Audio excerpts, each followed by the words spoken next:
is it fair to say that this is just a broader view of some of the other shell casings that were found at the crime scene? That's correct. What placard numbers do you see featured on this particular exhibit? 12, 13, 14, 15, 16, 17, 43, 42, 41, 39. That's all I can see. Okay, starting here, and were those placard numbers also plotted on your diagram? They were. And was the evidence associated with those placard numbers also recovered? Yes. And now turning your attention to State's Exhibit 176 Yankee. Excuse me, 175 Yankee. Is this a shell casing? It's cartridge case, yes. Cartridge casing. Yep, sorry. And is this a different cartridge casing than the ones that we have been looking at prior to this exhibit? Yes. What kind of cartridge casing is this particular cartridge casing? It's a 9mm pistol cartridge. Okay, and was that cartridge casing associated with placard 12 taken in evidence? Yes. And was that placard number associated with that cartridge casing plotted on your diagram? It was. All right. Turn your attention to State's Exhibit 176 Yankee.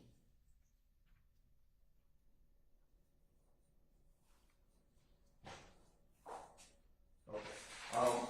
Is this the same caliber of cartridge casing associated as well? Is this the same cartridge casing or a different one? This is a different one. Okay. What caliber of this cartridge casing? 45 caliber. Okay. And was this cartridge casing under placard 13 recovered? Yes, it was. And was the placard number for that cartridge casing plotted on your diagram? It was. All right. Now turning your attention to State's Exhibit 171 Yankee. Excuse me, 177. What are we looking at here? That's another cartridge case from the 7.62 by 39. And what's the placard number associated with this cartridge case? 14. And is this just another cartridge casing that was found at the crime scene? Yes. All right. And was the placard number 14 also plotted on your diagram? It was. Now I'm turning your attention to State's Exhibit 178 Yankee. What placard number is here? 15. And what are we looking at it being associated with? Looks like almost looks like a whole bullet that's just kind of mushroomed and compressed. I'm sorry. A whole bullet. Okay. And ballistic evidence. Was that bullet recovered from the crime scene and taken into evidence? It was. Okay. And was the placard number 15 also plotted on your diagram? Yes, it was. And now turning your attention to State's Exhibit 179 Yankee. What is that? What caliber of shell casing is that? 9mm. What placard number is associated with that 9mm shell casing? 16. And was that shell casing recovered and taken into evidence? It was. And was that placard number 16 plotted on your diagram? It was. Now turning your attention to State's Exhibit 180 Yankee. What caliber of shell casing are we looking at placard number 17? 45 caliber. And was that 45 caliber shell casing recovered and taken into evidence? It was. Was that placard number associated with that cartridge casing plotted on your diagram? It was. Right. Turning your attention to State's 181 Yankee. Can you tell us what placard numbers you see on this exhibit? 18, 19, 20, and 21. Are these are these placard numbers near the navigator truck that we looked at earlier? Yes. And what was the evidence associated with these placard numbers recovered from the crime scene? It was. Now turning your attention to State's 182 Yankee. Is this a closer view of the placard number 18 that we saw in the broader view in the last exhibit? Yes. And was that evidence recovered? It was. Did you plot that point on your diagram? I did. All right. Turning your attention to 185 Yankee. What do we see here? That is a cartridge case. And what caliber of cartridge casing is that? That one's a 9mm. And what placard number is associated with this? 19. And was 19 placard number plotted on your diagram? It was. Was that piece of evidence taken into evidence? Yes. Now turning your attention to State's 186 Yankee. Is that just a closer view of the evidence that we saw earlier in the larger view associated with placard number 20? Yes, that's a bullet fragment. And was that bullet fragment taken in evidence? It was. And was that point plotted on your diagram? Yes. Now turning your attention to State's Exhibit 187 Yankee. What caliber of shell casing are we looking at here? 9mm. And what placard number is associated with this shell casing? 21. And was that shell casing associated with placard number 1 taken in evidence? Yes. Was it also plotted on, was that placard number plotted on your diagram? It was. All right, showing you now State's Exhibit 193 Yankee. Is this just another broad view of some of the placard numbers that were found at the crime scene? Yes. Okay, and now turning your attention to State's Exhibit 194 Yankee. What placard number is in front of us in this exhibit? 25. And what caliber of cartridge, what is that, cartridge casing or bullet fragment? That's a 45 caliber cartridge case. And was that cartridge casing recovered from the crime scene? It was. And was that point associated with 25, the placard number 25, plotted on your crime scene diagram? It was. All right, now turning your attention to State's Exhibit 195 Yankee. And Investigator Smith, what do you see here? That's a cartridge case from the 7.623. All right. And I'm sorry, what 62. placard number is associated with that? 26. All right. I'm turning your attention to State's 1. No, I'm sorry. 26 is the 45 caliber. Okay. That's my fault on that. No, Sorry.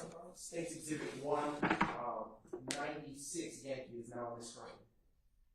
Okay, is that a closer view of the last exhibit that we had? Yes. Opportunity to review? Yes, it is. And is that was that piece of evidence taken? Was that piece of evidence taken into evidence? It was. And was that plot pointed on your diagram associated with that evidence? Yes. All right. Turning your attention to 197 Yankee. What cartridge casing is that? That is a 7.62 by 39 cartridge case that we mentioned earlier. Is that a different cartridge casing from the other ones of that caliber that we've already viewed? Yes. All right. And did you recover? Was that cartridge casing recovered and taken in evidence? It was. And was placard number 27, which is associated with that evidence, also plotted on your diagram? Yes. All right. Now turn your attention to State's Exhibit 198 Yankee. Is this just another raw view of several placards that were placed on the crime scene? Yes. All right. And what vehicle is near or about those placards? What vehicles are near or about those placard numbers? The vehicle to the left is the Lincoln Navigator, and the one to the right is the Tahoe. All right. Turning your attention to State's Exhibit 219 Yankee. What are we seeing here? That is a bullet fragment, number 44. Okay. And was that bullet fragment recovered and taken in evidence? Yes, it was. And was that point associated with placard number 44 plotted on your diagram? Yes. All right. Now turn your attention to State's Exhibit number 199 Yankee. What are we looking at here? It's another cartridge case, the 7.62 by 39. Okay. And what placard number is associated with this cartridge case? 28. And was that cartridge case recovered and taken into evidence? Yes, it was. Did you plot point 28 on your diagram? I did. All right. Now turn your attention to State's Exhibit 200 Yankee. What is that the same caliber shell cartridge casing that we just looked in the last exhibit? Yes. And is this a different cartridge casing than the one that we just viewed? It is. And what is the placard number associated with that cartridge casing? 29. And was 29 one of the points that you plotted on your diagram? It was. And was that cartridge casing taken and recovered into evidence? Yes. All right. Turn your attention to State's Exhibit 220 Yankee. On this crime scene picture, can you tell the jury what it is that we're seeing here? That's another bullet fragment. Okay, and with respect to this particular bullet fragment, was this bullet fragment taken from the crime scene and placed in the evidence? Yes. And was that placard number 45 also plotted on your diagram? It was. Now turn your attention to State's Exhibit 237Y. What is being shown here in State 237Y? Another bullet fragment. Okay. And with respect to this bullet fragment, Investigator Smith, what placard number is associated with it? 59. And was 59 plotted on your diagram? It was. And was that evidence associated Yes. All right. Turn your attention to State's Exhibit 201 Yankee. Which caliber of cartridge casing is this that we're seeing here on this screen? The 7.62 by 39. Is this yet another cartridge casing of that same caliber? It is. And is there a placard number associated with this shell casing? Number 30. And was that cartridge casing associated with placard number 30 taken into evidence after the marker was placed down? It was. And was that point associated with placard number 30 plotted on your diagram? Yes. All right.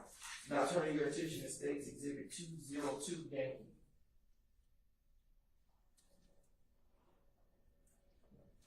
All right. Now showing you what's been marked as State's 202 Yankee. What are we seeing here? Another bullet fragment. And what placard number is associated with this? 31. And was that bullet fragment recovered and taken into evidence? It was. And was that placard number, was that position for that placard number plotted on your diagram? It is. And I'm now showing you what has been marked as State's Exhibit 203 Yankee. I also already admitted in evidence. What caliber of cartridge casing are we looking at here? Again, 7.62 by 39. Is this also another cartridge casing that's different from the ones of this caliber that we looked at already? Yes. And what's the placard number associated with this one? 32. And was that evidence on this associated with this placard number recovered and taken into evidence? Yes. And did you plot 32 on your diagram? I did. All right. Now turning your attention to State's Exhibit 204 Yankee.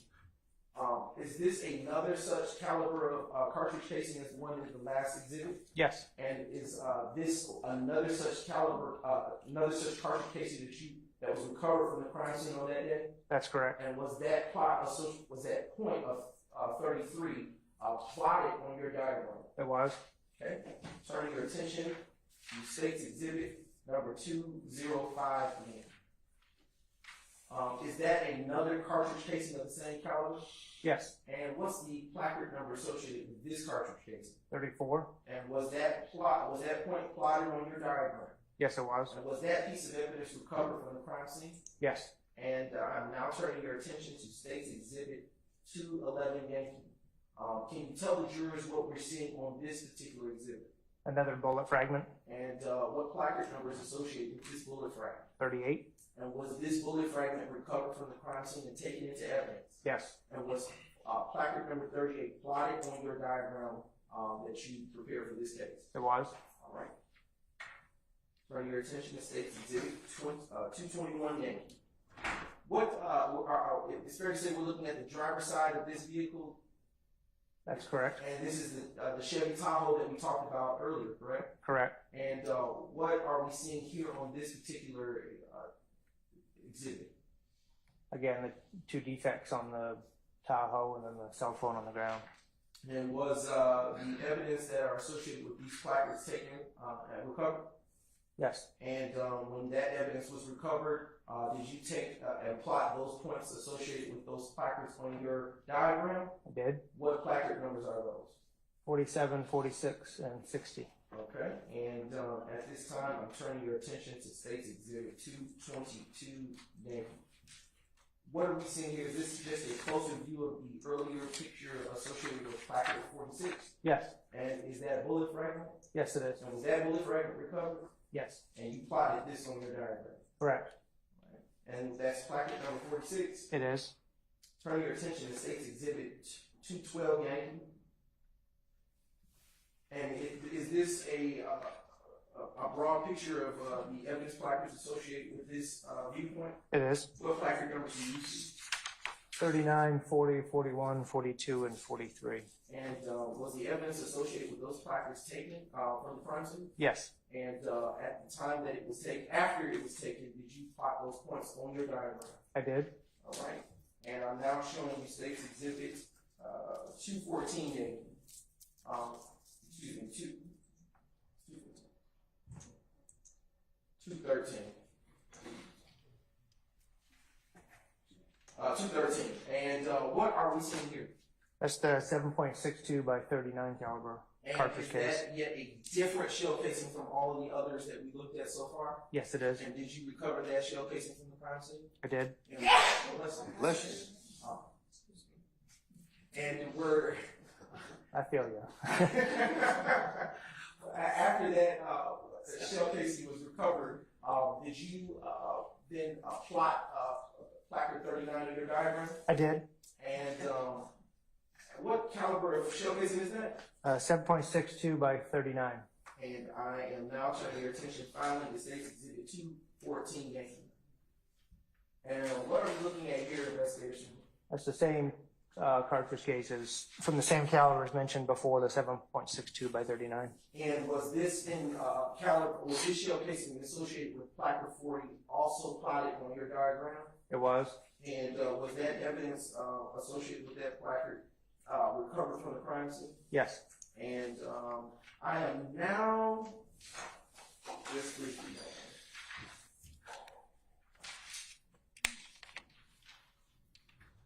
Just a brief indulgence, Your Honor. Yes, sir.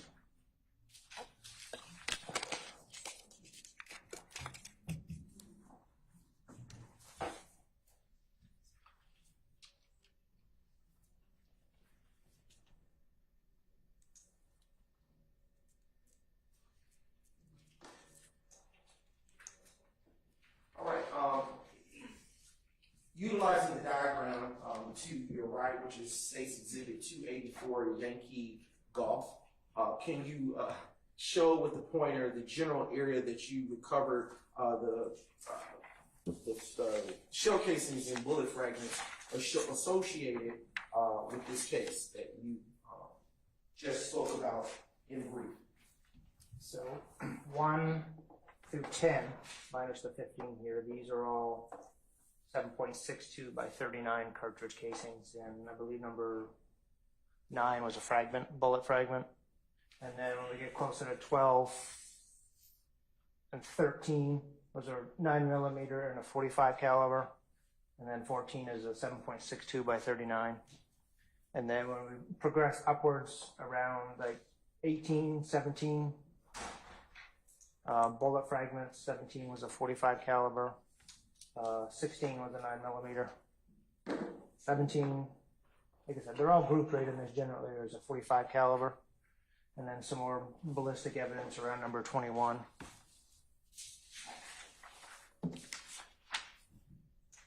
And then 25 and 26, which is generally over in this area, were 45 caliber. And then 27 through 30, which is way out here. 7, 28, and 29 and 30 were all the 7.62 by 39 cartridge casings. And 31 was a fragment. And then 32 through 34, which is in this general area here, were all 7.62 by 39s. And then 39 and 40, again, in this general area, the 7.62 by 39 cartridge case. And there was some additional fragments. Number 44 and 45 are out this way a little further with the bullet fragments. Where was the large majority of the shell casings and bullet fragments for this particular crime scene located? Well, as you can see, they spread out quite a distance from here all the way up into this general area. And then there's a little higher concentration around the vehicles, would be the best way to describe it. Okay. And in your training and experience, what does the spread of the bullet fragments and shell casings say to you? Well, the gun's moving, but it's probably in somebody's hands while it's moving. If this cartridge casing's here, somehow the gun has to be traveling. And like I said, I don't know, it could have been somebody on foot, it could have been I don't know, but the gun. I sustain the objection. I'll ask you another question. Is based on the shell casings, is it fair to say that there was more than one firearm involved in this case? Yes. And at just briefly,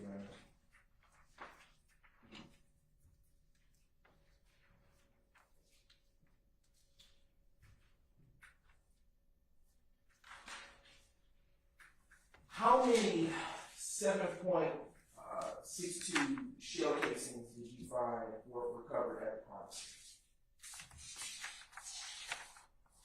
I'll say this, I'll ask a better question. You withdrawing that question? Yes, I was. Okay, okay. How many shell casings in total were found at the furnace? Is it okay to reference my report Yes, for that one? evidence.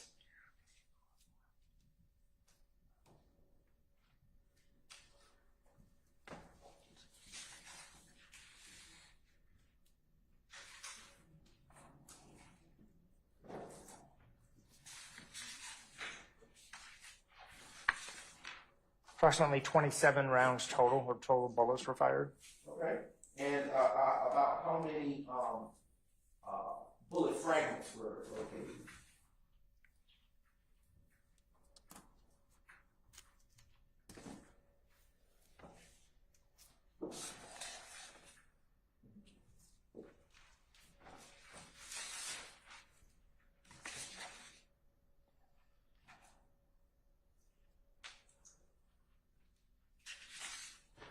There was 12 located on the scene between bullet fragments and the whole bullet itself.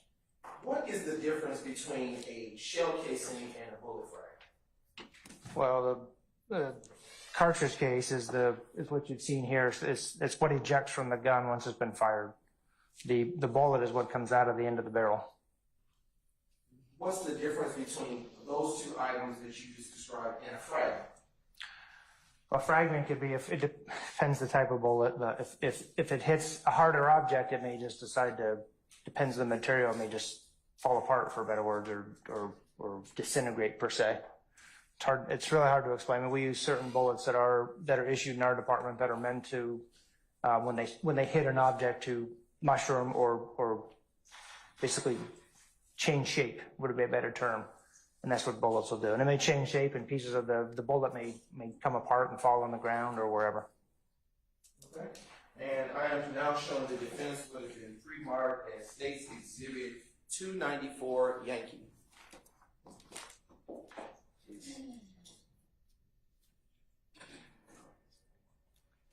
I'm now approaching the witness would have been pre-marked as States Exhibit 294 Yankee.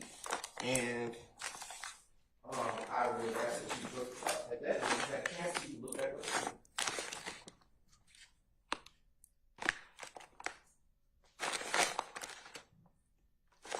Yes, I'm familiar with it. What is contained in States, what is States 294 Yankee? These are all the cartridge casings that were collected from the scene. And have you had a chance to review that evidence contained in States Exhibit 294 Yankee prior to coming to court today? Yes. And is the evidence contained therein in the same or substantially the same condition as it was when you recovered it, when it was recovered on January 10, 2015? Yes. At this time, Your Honor, the state now moves to admit States Exhibit 294 Yankee in evidence. Any objection to States 294 Yankee? Hearing none, 294 Yankees admitted and may be published as you see fit. Your Honor, I'm going to ask that it be published and contained therein, kind of the same situation as we dealt with earlier, but I'll take it up at the time, appropriate time. So you may please open.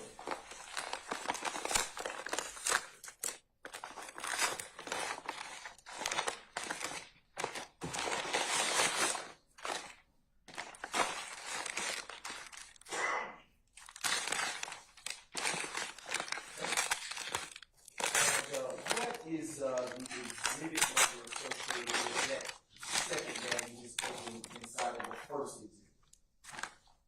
This bag, you mean? Yes, sir. The 294YA. Okay. There's a 294 Yankee Alpha contained inside of the 294 Yankee runner. And before you withdraw anything out of there, can you tell me what is contained in States 294 Yankee Alpha? These are all the cartridge casings that were collected from the scene. And are those cartridge casings in the same or substantially same condition as they were when they were taken from the crime scene on January the 10th, 2015? Yes, Have you had a chance to review those cartridge casings prior to coming to court today? I have. Your Honor, at this time, the state now moves to admit States 294 Yankee Alpha into evidence. Any objection to States 294 Yankee Alpha? All right, it's admitted, may be published as you see fit. All right. You may publish this. You want me to leave them in the bags, or? Well, you can take one out as they. You can cut them. You have the scissors.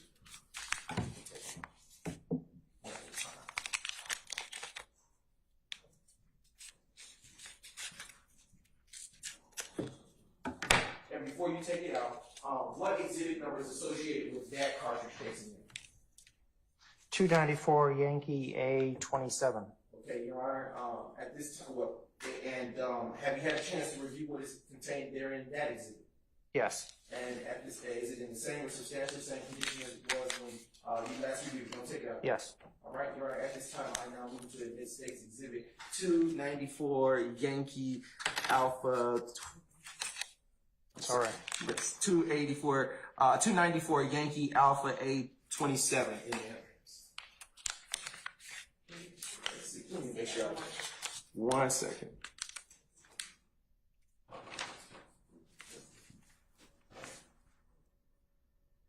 Okay, A27 in evidence. Any objection to states 294 Yankee Alpha 27? All right, hearing none, it's admitted and may be published as you see fit. And I'm going to do this for the sake of ease.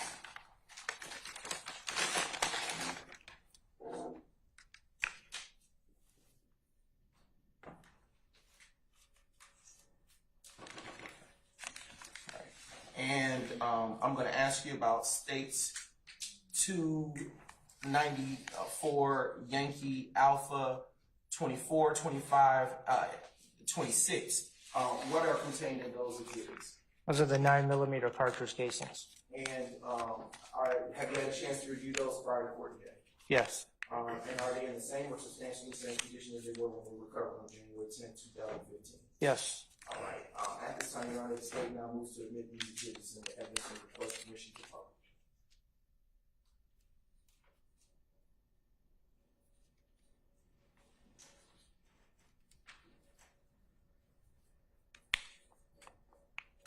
Any objection to states 294 Yankee Alpha 24, 25, or 26? All right, hearing none, they're admitted and may be published as you see fit. All right. Starting with state's exhibit Yankee Alpha 27, could you publish that for the jury?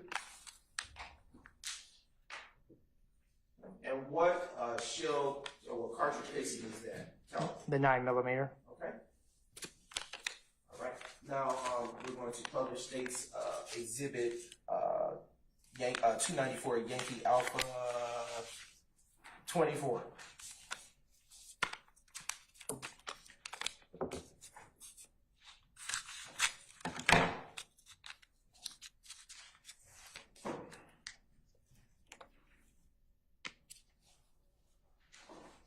What is that? Another 9mm cartridge case. And is that the same cartridge caliber as the prior cartridge case? Yes. Okay.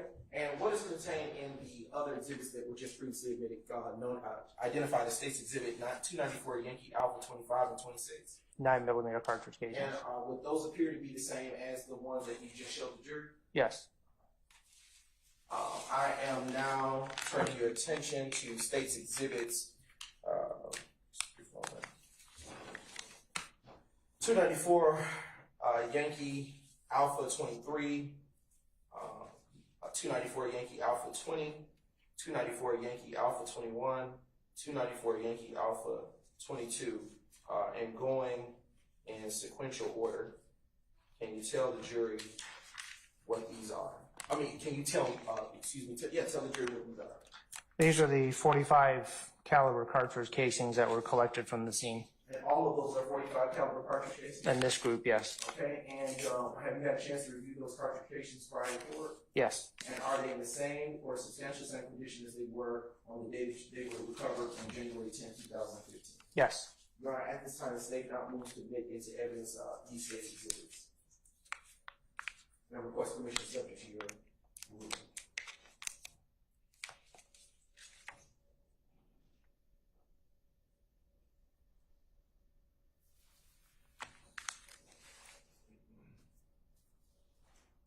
Any objection to states 294 Yankee Alpha 23, 20, or 21? All right, hearing none, they're admitted and may be published as you see fit. And publishing just one, let's publish state's exhibit 294 Yankee Alpha 20.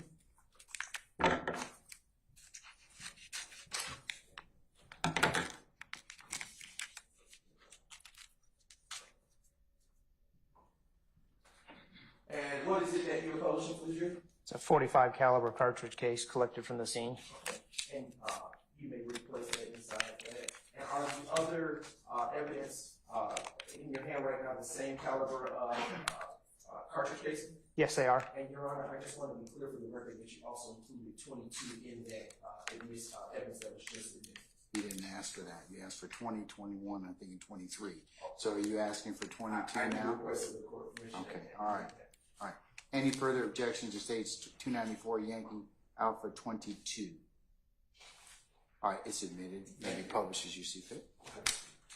And now,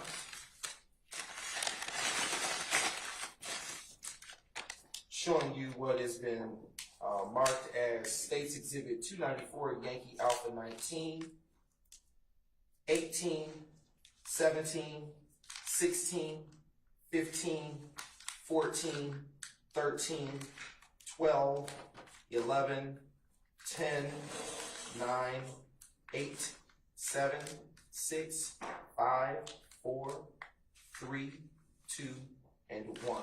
All within that same subset number. Can you take a moment to review that evidence and tell me what you know it to be, if anything? Tell me what you know it to be, if anything. These are all the 7.62 by 39 cartridge casings collected from the scene. And have you had a chance to review that evidence prior to coming into the court? I have. And is that evidence all in the same or substantially the same condition as it was before you, on the day that it was collected in the evidence on January 10, 2015? Yes. Your Honor, at this time, the state now moves to admit States Exhibits 294 Yankee Alpha 1 through, I believe the last number 19? is 19, yes, Your Honor. Into evidence and request permission to publish only one for the sake of time. Any objection to states 294 Yankee Alpha 1 through 19? All right. Hearing no objection, they're admitted and may be published as you see fit. Now publishing States Exhibit 294 Yankee Alpha 1 for the jury. What are we looking at in your hand, investigators? That's the 7.62 by 39 caliber cartridge case. And is that, excuse me, no, I will withdraw that question. You may replace that cartridge casing inside that evidence number.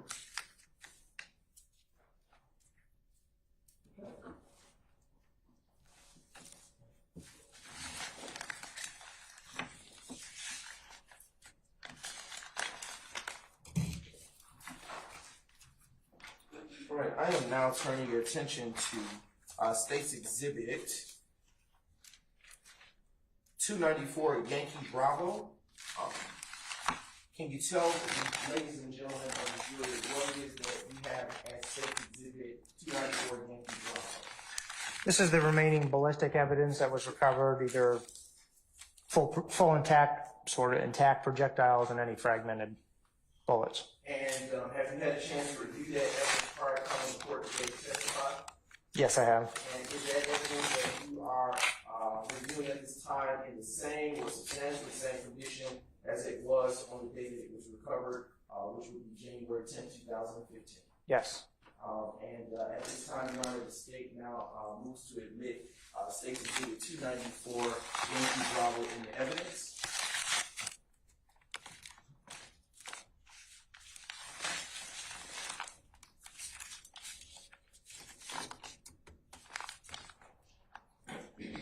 Any objection to states 294 Yankee Bravo? All right. All right, sir. Hearing none, 294 Yankee Bravo is admitted, may be published as you see fit. Contained there in States 294 Yankee Bravo are States Exhibits 294 Yankee Bravo 8, 294 Yankee Bravo 6, 294 Yankee Bravo 5, 294 Yankee Bravo 4, 294 Yankee Bravo 7, 294 Yankee Bravo 2, 294 Yankee Bravo 3, 294 Yankee Bravo 1, 294 Yankee Bravo 11, 294 Yankee Bravo 10, 294 Yankee Bravo 9. Investigator Smith, what is contained as State's Exhibits 294 Yankee Bravo 1 through 11? Again, those are whatever was left over for ballistic evidence from either the bullets or the fragments on the scene. Hold on one second. Any further objection to subset states 294 Yankee Bravo 1 through 11? By hearing none, they're admitted. Thank you. All right. Are all of those bullet fragments? Yes, in one way or another, yes. Okay. We're now going to publish State's Exhibit 294 Yankee Bravo 1 for the jury at this time.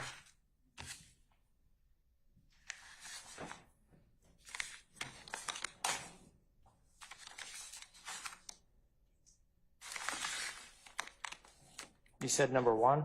Yes. I'm afraid number 1 is like hard. It's the smallest fragment. Is there? I mean, it's up to you. Okay. I don't know. It may fall out of my hands. Okay.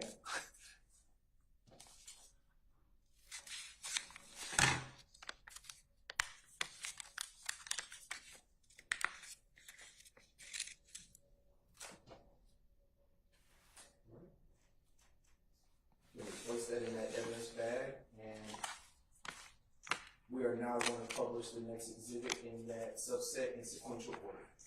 So that would be now State's Exhibit Yankee 294 Yankee Bravo 2.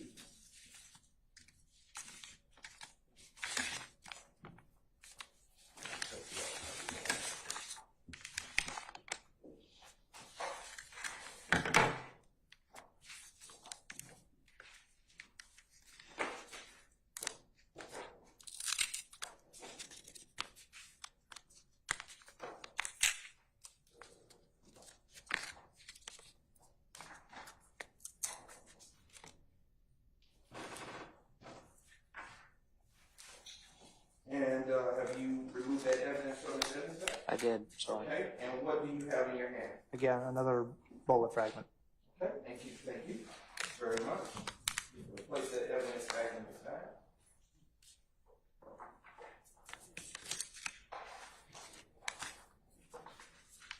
And I am now handing you State's Exhibit 294 Yankee Bravo 3 for you to publish in the jury.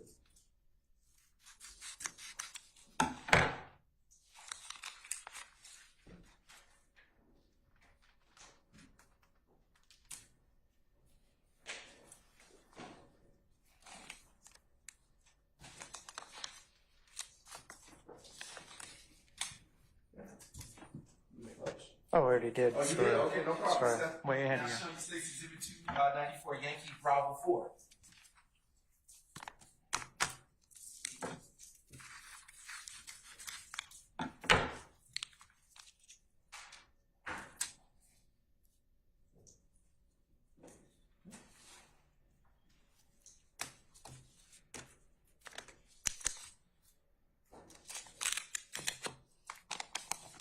Now handing you State's Exhibit 294 Yankee Bravo 5.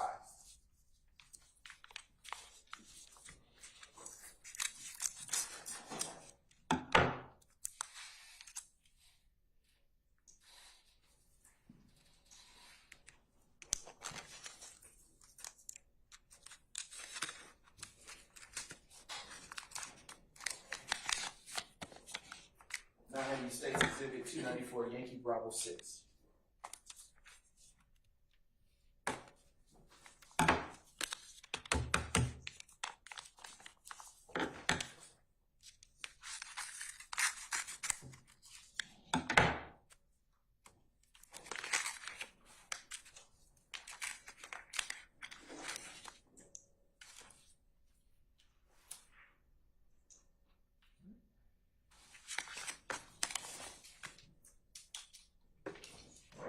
showing you State's Exhibit 294, Yankee Bravo 7.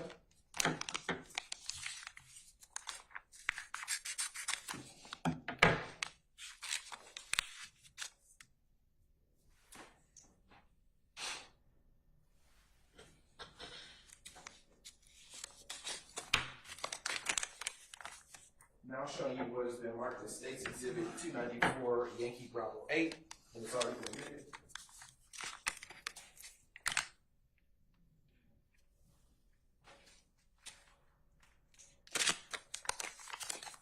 Now showing you been marked as 294, Yankee Bravo 9.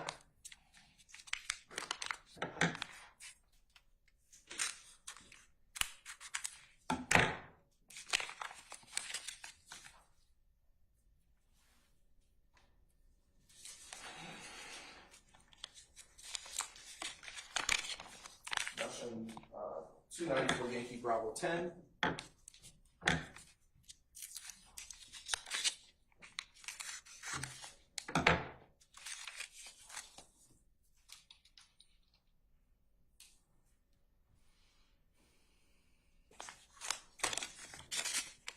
And lastly, showing you State's 294, Yankee Bravo 11.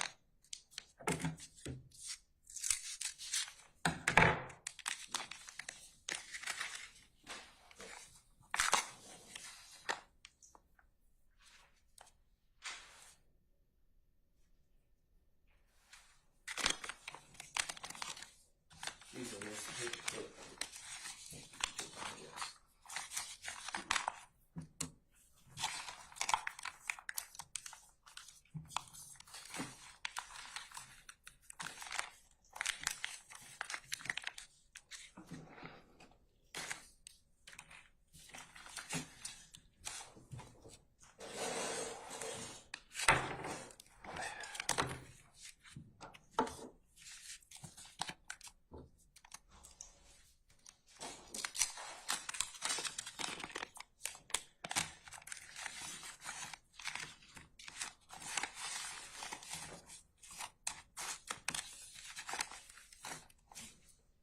All right. Earlier during your testimony, you spoke about several cell phones that were found at the scene of the crime. Do you remember that? Yes. Can you tell the ladies and gentlemen of the jury about how the collection of cell phones takes place? Who takes those phones? When we collect cell phones, they're immediately taken from the scene. We'll process it like we did every other piece of evidence. We'll mark them on the diagram. We'll take measurements from them. And those are usually handed directly to the lead investigator for him to take with him to try to see any data that he can get from those, like in real time. Are they taken to property or evidence? They're taken with the lead detective. We have a cyber crimes unit that specifically deals with electronic evidence that is collected. Can you tell, well, I'm not sure these were publishing for you, State's Exhibit 12, Live. And that's 12 Yankee, Your Honor. And I would like for you to zoom in this night to the best of your ability to the top of the green building. Right, is that as far as it goes?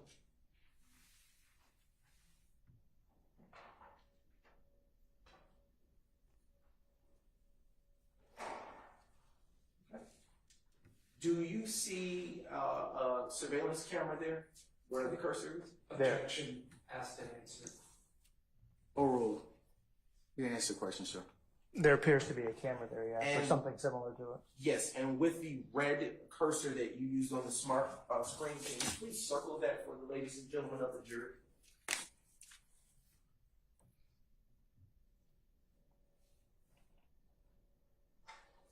One here, and seems to be another one on the other side as well.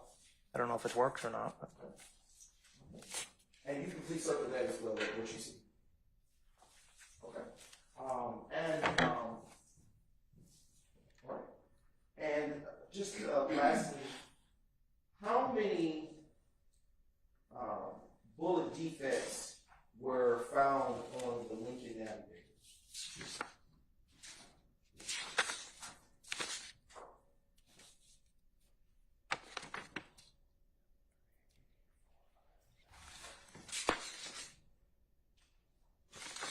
Just 6. Right. How many bullet defects were found on the Chevy Tahoe?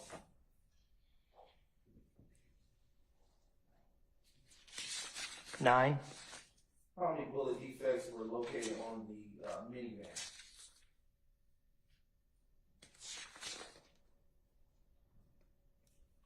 Just the 1. And how many bullet defects were located at the barbershop located at 330 McDaniel Street Southwest? 14, I believe. No further questions, Your Honor. Ladies and gentlemen, how about a comfort break before we continue? All right, ladies and gentlemen, let's take 10 minutes and then we'll go ahead and reconvene with our examination. All right, all rise.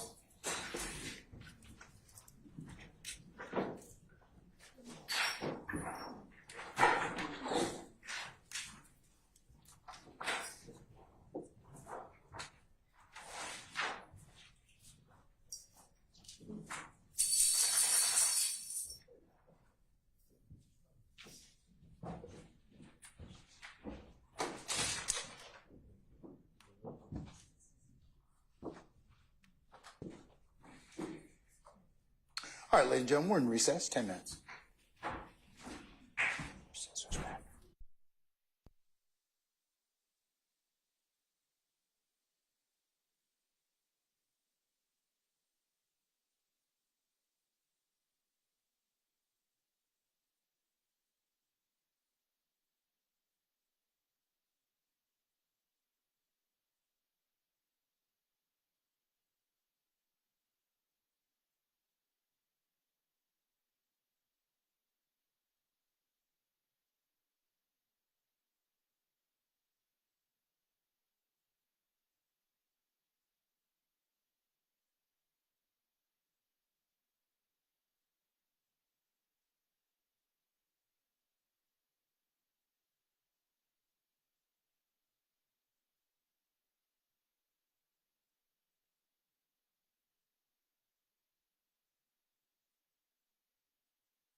285, like Yankee given evidence that is the unredacted version of the crime scene record. The redacted version has already come in. 285 Yankee. Just wanted to do it out of the presence of the jury, so I told the colleagues across the aisle. I've already, okay, you're moving to admit it. Yes. All right, any further objection that otherwise hasn't been noted? It's the complete unredacted version. Your Honor, your court already redacted, so I assume that's Yeah. for the record. This is just the, yes, the entire one. No objection. Okay, all right, it's admitted. No, the unredacted version is 2. The redacted version is to 285 Yankee Alpha. Yes, ma'am.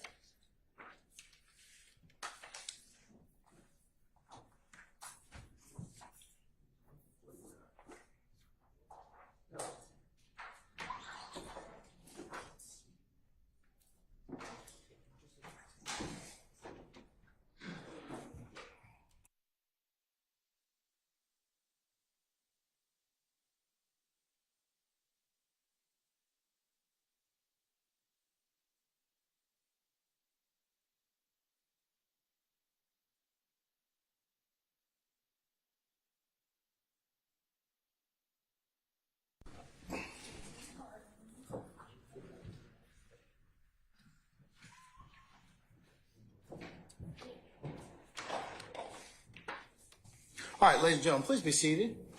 All right, thank you, Sergeant Ingram. All right, Mr. Shard-Cross. Yes, Your Honor. Thank you. May it please the court. Investigator Smith, good afternoon. My name is Max Shard. I represent Shannon Stillwell. Hi.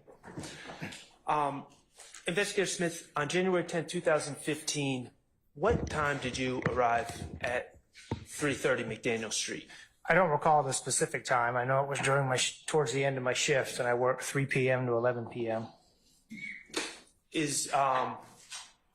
I'm not asking you to speculate, but is there a way you could narrow down the time? I honestly don't remember the specific time. Let me ask you this. When you arrived at the scene, was EMS and the ambulances, were they still there? No, they were not. Okay. Responding officers were there? There were responding officers there, yes. Okay. At the time, you were a homicide investigator, correct? That's correct. Okay. Were you the first homicide investigator there? I don't recall. I mean, we usually arrive as a group, whoever's available. There might have been 2 or 3 of us, or usually there's more than one working at a time. Okay. Now, even though you were a homicide investigator in this case, you were not assigned this case. You were not the lead investigator, correct? That is correct. Okay, and that was Investigator Thorpe, correct? Correct. Thorpe. Yes. Okay. Was he present at the scene when you arrived? No, he was not.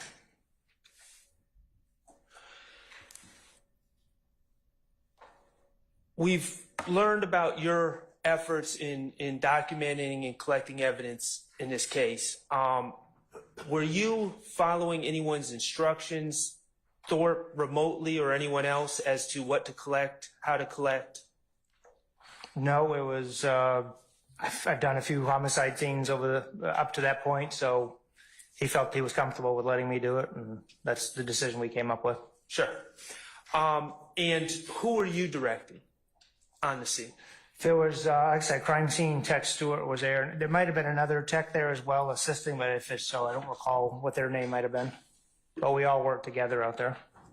Okay. I believe that we saw a picture that's in evidence of 2 handguns that appear to be on a leather car seat. Do you recall? Yes. Okay. Just for clarification, what car or truck were those guns found in? That was in the green Tahoe. Okay. And who located those weapons? Was it you or someone under your direction? I'm not exactly sure. When I went over to the vehicle, I saw them sitting there.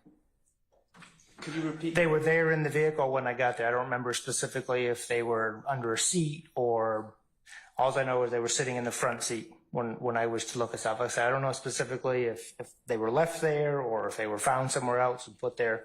I can't specifically say.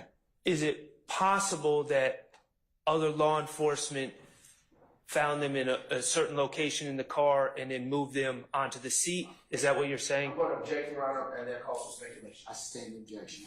Okay, to your understanding, were you the first person to see those weapons in that car? I don't know if I was the first person. I know that I saw them. Okay. To your understanding, do you know if those weapons were moved in the car by someone under your direction? I'm going to object, Your Honor, and call for facts and evidence. I stand.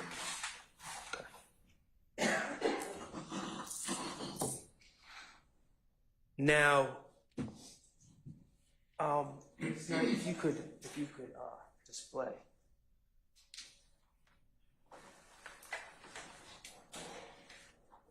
Displayed is, for the record, is 293 Yankee Bravo. And, sir, you testified that is it's a drone view of the scene in this case, correct? In the surrounding area? Yes. Okay. And on the right-hand side of the photo, vertically, that's McDaniel, correct? That's correct. Okay. And on the bottom of the photo, going left and right, almost off the camera, that would be Northside Drive, correct? That's correct. Okay, Northside Drive is a major road in Atlanta. It is. It's where Mercedes-Benz Stadium is located now, correct? I think it was a Georgia Dome at the time, but yes, that's in that general area. All right, great. Were you involved in the collection of video from the barbershop in this case? No. Okay. Let me ask you this. Did you, this first street that runs parallel to McDaniel, what did you say the name of it? That was Hills? Hills Avenue. Hills Avenue. Did you, as an investigator in this case, ever walk up and down Hills Avenue to search for any cameras? I did not know. Okay. The next street over, parallel to Hills Avenue to the left, what is the name of that street? I believe it's Trenholm. Trenholm. I believe so. Okay. As part of your work in this case, did you canvass that area and look for any video cameras? That was not my function that day, no. Okay, so you did not, to your knowledge, anyone under your direction did that? I don't know. You might have to ask Investigator Thorpe that one. Okay. All right.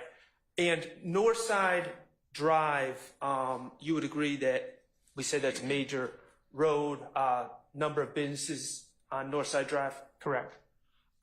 Did you canvass Northside Drive to look for video cameras? Again, that was not my function that day, so no. Okay. I just want to make sure I'm using the right terms. Flock camera. What is a flock camera? God, I've been out of the game for criminal investigations for a while for our department. And I think a flock camera reads various tags throughout the city of Atlanta, the way, or in general, the way I understand them. That would be also known as a license plate reader, an LPR camera? That's correct. Something to that similar technology. Okay. As part of your work on January 10th, 2015, did you take it upon yourself to locate or find the locations of the nearby flock cameras or LPR cameras? 2010, I'm not even sure the Atlanta Police Department had them. Okay. I did not. That was not my function, but I don't. From what I can recall, those didn't come into our use for quite some years. Okay, well, and we're talking about 2015. I'm sorry. Yeah, 2015. Even then, I'm not sure what was down there that day. And then the city also has cameras, correct? That's correct. That are on traffic devices and telephone poles and the like, correct? Street lights? They're put from various places throughout the city. What they're mounted on could be anything. And as part of your work on January 10, 2015, did you search for any of those cameras. Again, that was, Object, witness has already testified as to what his role was. I stand the objection as well. Okay. Objection. All right. So your function that night did not involve any search for cameras. Is that correct? Same basis objection. I stand the objection. Let's move on, sir. All right. Thank you. No further questions. Mr. Weinstein?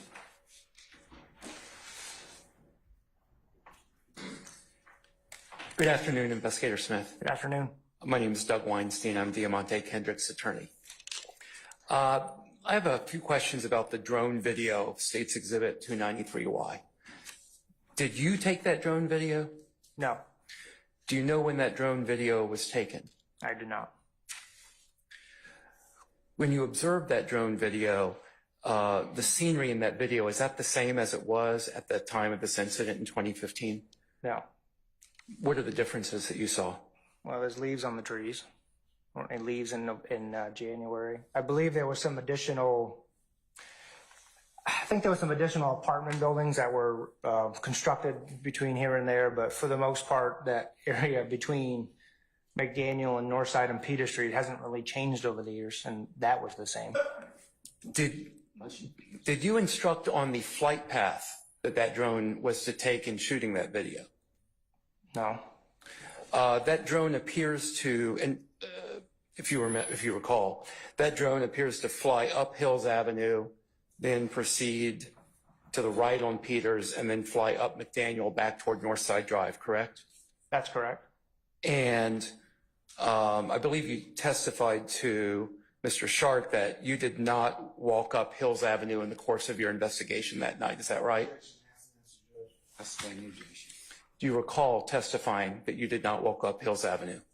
I just overruled The, objection. as far as you know, in your personal knowledge, does Hills Avenue have anything to do with this incident? Not that I'm aware of. Like I said, I focused on McDaniel Street. Thank you very much. I have no further questions. Mr. Matthews?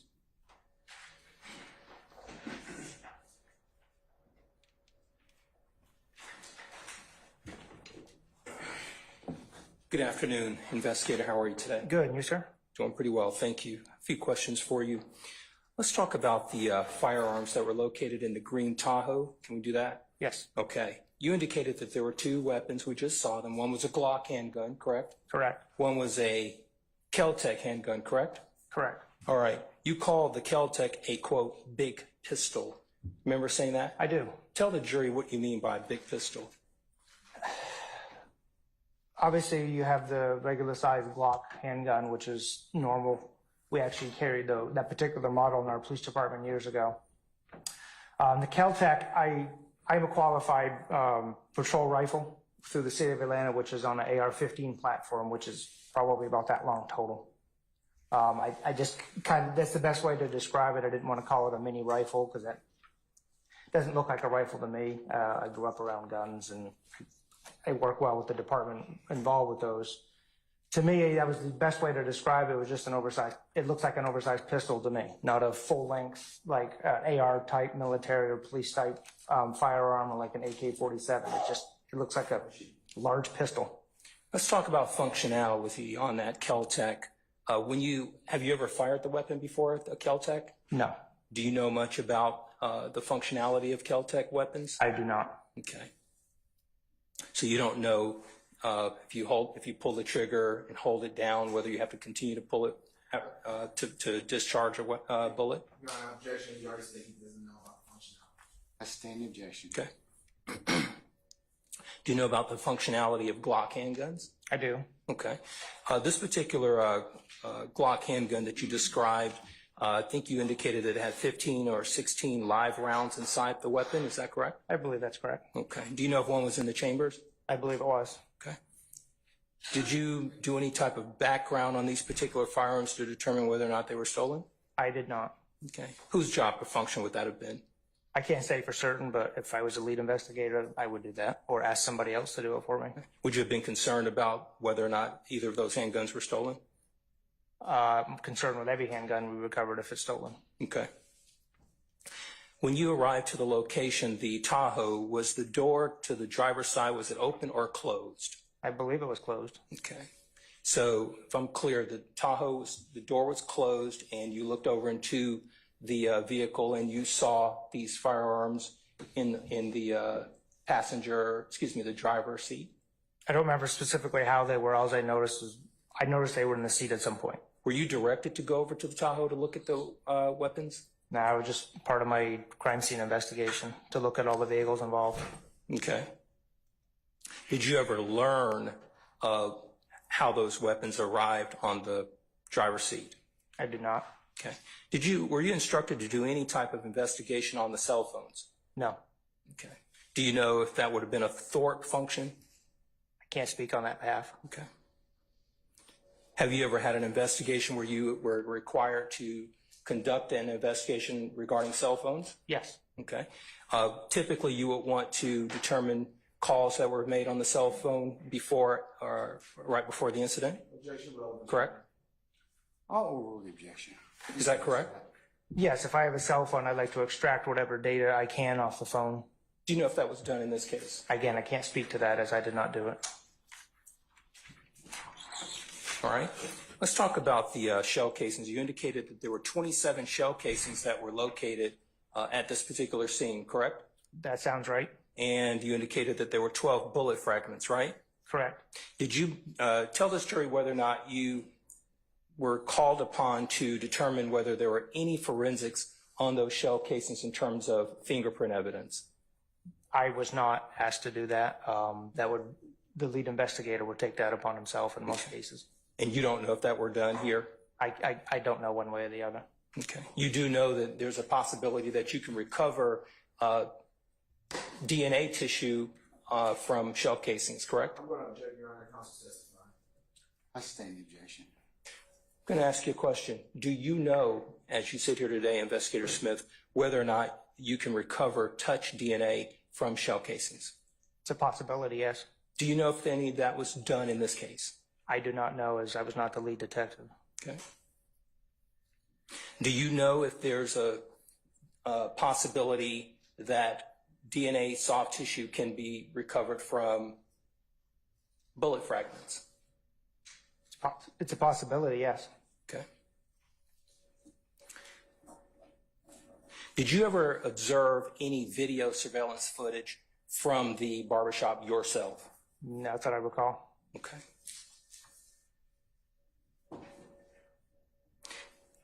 Is this your first time testifying here this afternoon in the 9 years that you've been a part of this case? Yes. Okay. And other than collecting all of this, placing these placards down, doing the measurements, and telling this jury where things were located, was that essentially your role in this case? Yes, it was.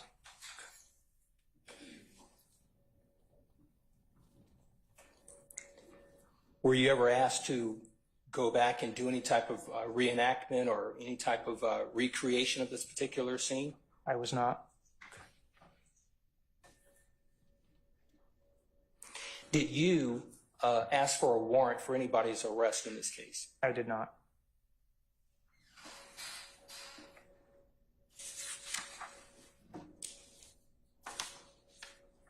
And you certainly don't know who fired any weapons in this case, correct? That is correct.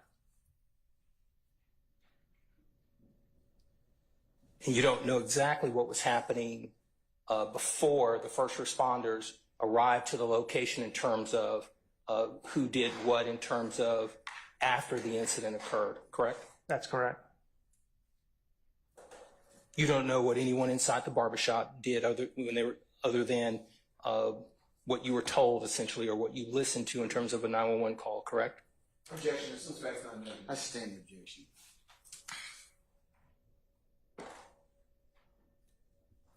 Who assigned you to actually perform the CSI in this case? I believe I volunteered for it. When Okay. everybody got there as a collective, we all have our different parts. That's a lot of work for one detective. Okay. So you volunteered for the CSI, is that right? Correct. Was there a volunteer for the lead? No, it was Investigator Thorpe's turn. Okay. We have a running list of, as say there's 10 of us, it's 1 through 10. Number 1 is, that's her case. There were about 3 or 4 investigators that arrived to the location? Yeah, I believe there was about, if not more, but right in that ballpark, yeah. Okay, so Thorpe is the lead, correct? Correct. You're the CSI? Correct. What are the other 2 individuals' assignments? I don't know, I couldn't pertain to that. Like I said, I was focused on the crime scene. Okay. And other than the report that you've testified to, did you prepare any supplemental reports in this case? No, I did not. Were you asked to?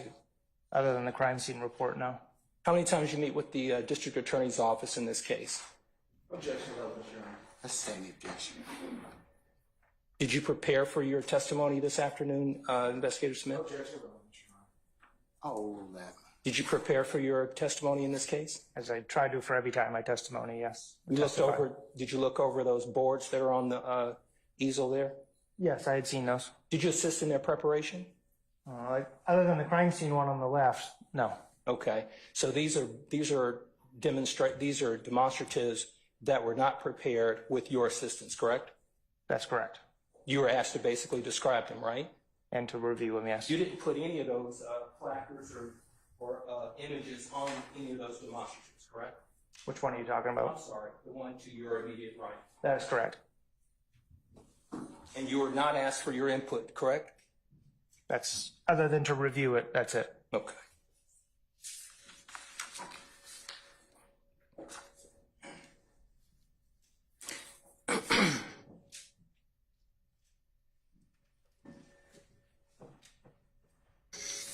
That's all I have. Thank you. Welcome. Ms. D. Williams. Mr. Garner. Mr. Steele. No question. Thank you. All right. Anyone else I forget? Okay. Any redirect? Yes, Your Honor.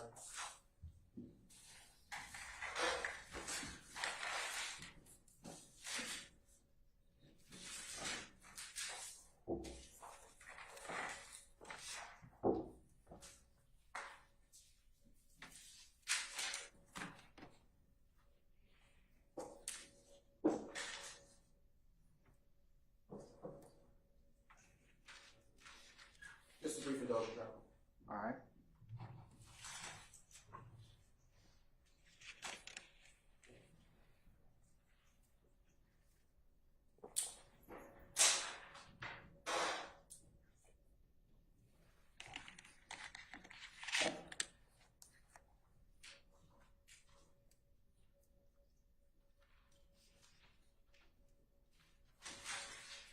All right, Your Honor.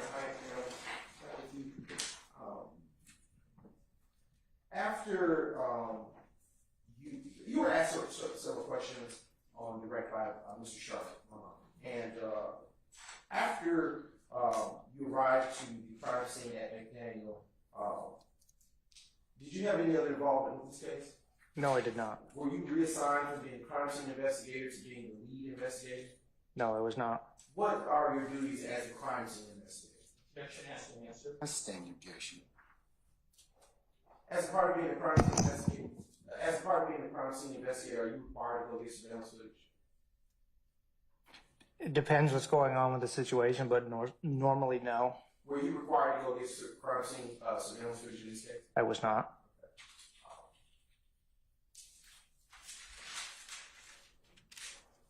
You were asked several questions on cross-examination by Mr. Matthews, and based on the questions regarding the firearms inside, based on the questions that Mr. Matthews asked, let me ask you this: were any of the shell casings that you found 40 caliber? No, they were not. Were any of them .223 caliber? They were not. You also were asked about fingerprint evidence with respect to shell casings. Why do you say there's a possibility?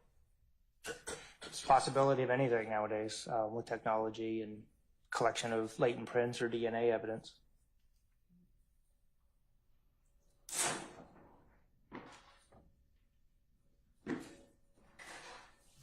With respect to the demonstratives that are behind you, you were also asked several questions by Mr. Matthews. Let me ask you a couple of questions regarding them. Are the demonstratives consistent with the crime scene that you responded to on January 10, 2015? Yes, they are. And are the placards consistent with what is on your crime scene diagram? Yeah. You have an objection, sir? Basis? No debate. Ask and answer. I sustain the objection.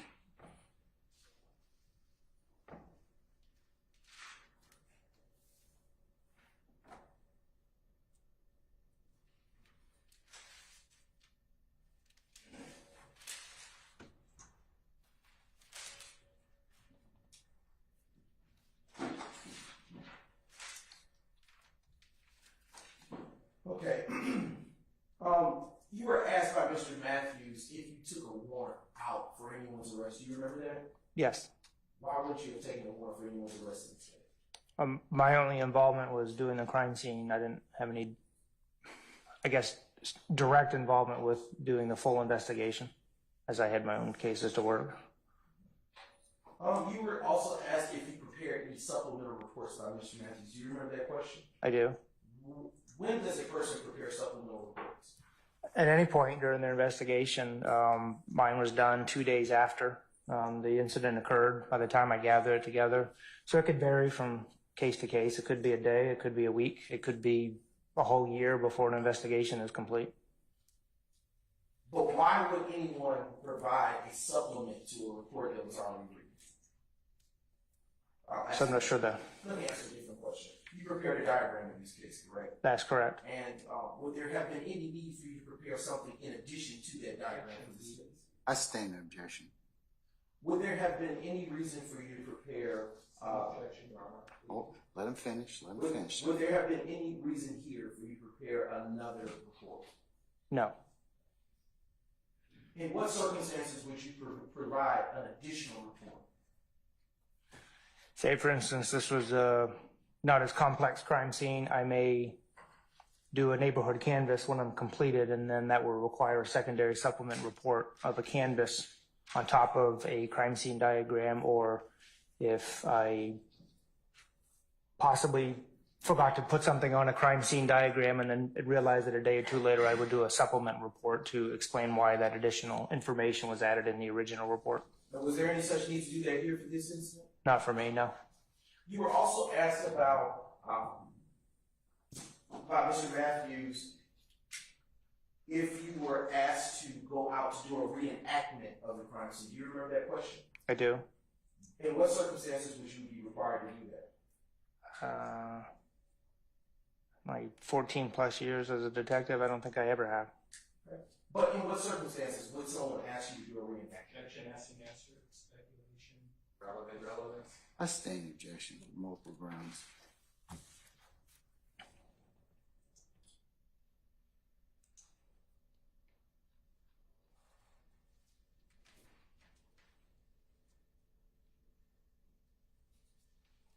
Why would you have not performed any investigation into the cell phones? Again, I was not the lead detective on this investigation. And earlier you stated on your cross-examination of Mr. Matthews that you were not the lead because it wasn't your turn. How does one get their turn to be the lead?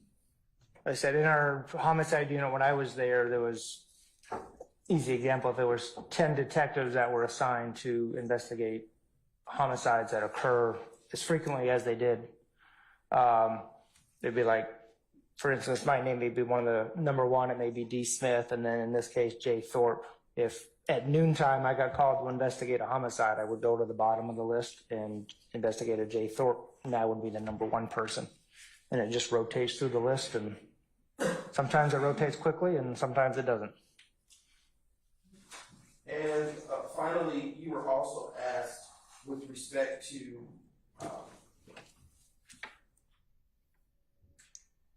whether you performed a background on the firearms found in the Tahoe. Do you remember Mr. Matthews asking you that question? I do. And why wouldn't you have performed any background on those firearms found in the Tahoe? Again, that was not my task that day. It was just to collect the evidence. A lot of times that either can come either through the lead detective or we have a database we can check guns in through the ATF. So I'm not sure when or who was directed to do that if they were, but it could have been, but I was not. And did you perform the task that you were supposed to handle that day? I did. No further questions. redirect, Mr. Sharp, or recross, I should say.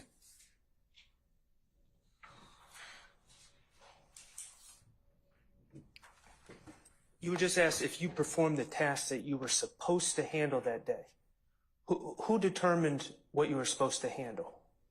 And I volunteered for it to do the crime scene. So who determined what you were supposed to handle? I did. Okay. You made that As far as the crime scene goes, as far as the rest of the investigation, I can't speak on that part, but for me, I worked with our crime scene tech to determine what we needed to collect for evidence and categorize. Okay. On redirect, you talked about at times making supplemental reports, completing supplemental reports, correct? That's correct. All right. And you use an example when you do a neighborhood canvas, you would write a supplemental report. I would. Okay. So this is not the first time you were an assisting detective on a crime scene, correct? Yeah, on homicides in general, yes. It was not your first time. No. Okay. You have performed neighborhood canvases and searches for cameras and things of that nature on other scenes, correct? Objection relevance. I sustain the objection. Okay. You've written reports about neighborhood canvases and searching for cameras in other cases, correct? Same objection, Your Honor. I sustain the objection. On redirect, you said you were not required. That was the state's word, required. What to look for cameras? When you said you were not required, what did you mean by that? Again, that wasn't my function for that particular day. It was to gather and collect and categorize the evidence that was there. Okay. Detective Thorpe never specifically asked you to look for cameras, did he? Not that I recall. Okay. Detective Thorpe never specifically asked you to walk up Hills Avenue, correct? Not that I can recall. Or Northside Drive? That's correct. Okay. Thank you. All right, Mr. Weinstein, anything further? Mr. Matthews, anything further? Misty Williams, anything else? Mr. Garner, anything? Mr. Steele, anything? No, thank you. All right, anything further? Nothing, Your Honor. We've said just now, we submit states exhibits 284, Yankee, Foxtrot, and 284 Yankee Golf into evidence at this time. For demonstrative purposes, correct? Yeah, yes, sir. All right, they're admitted. Okay,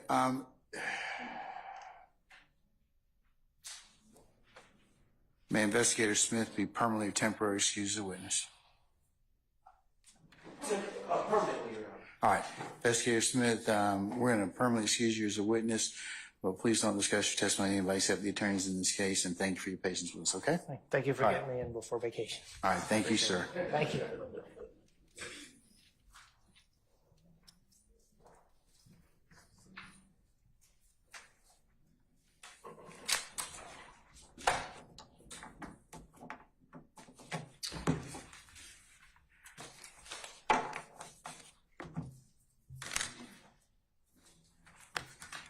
All right, let me have a representative up here, please.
All right, call your next witness. Your Honor, the state calls Mr. Hubert Parker to the stand. All right, summon Mr. Hubert Parker, please.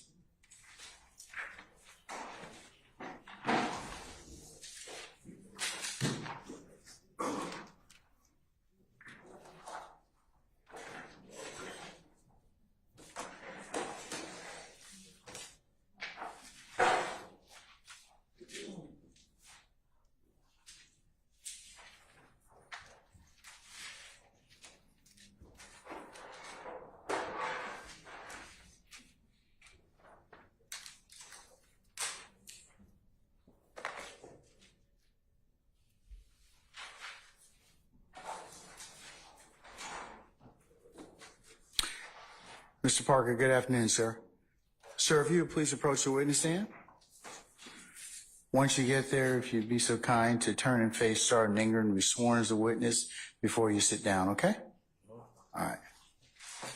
Raise your right hand. Swear firm testimony to give the truth, the whole truth, nothing but the truth. Yes. Absolutely. State your name, first and last name for the record. Hubert Parker. Oh, Hubbard. All right, Mr. Parker, just make sure you stay focused or near that microphone so we can all hear your voice, okay? Sure. All right, thank you, sir. Good afternoon, Mr. Parker. Good afternoon. Can you tell the jury what you do for a living, sir? I'm a barber. How long have you been a barber? 40 years. And where do you own your own barbershop? Yes. How long have you owned your barbershop? 35 years. And what part of the city is your barbershop? Atlanta. Is your barbershop on McDaniel Street? Yes. And is it on 330 McDaniel Street? Yes. How long have you owned a barbershop at 330 McDaniel Street? 30 years. And now, do you know some of the other businesses that are around your shop? Sure. Is there any other barbershops nearby? Yes. Are you friendly with them or are they the competition? No, friendly. Who owns the other barbershop? Mr. George. Is Mr. George still with us today? No, he deceased. Were you close with him? Yes, I used to work with him. Do you know do the barbers that work in your shop and the barbers in Mr. George's shop, are y'all friendly with each other? Yes. Now, back in January 10th of 2015, what color was your barbershop? Green. Is it green today? No. When did it get repainted? Probably a year or so. Now, can you describe to the jury, inside your barber shop, how many chairs do you have? 6. And if I were to walk in the front door of your barber shop, would McDaniel Street be behind me? Sure.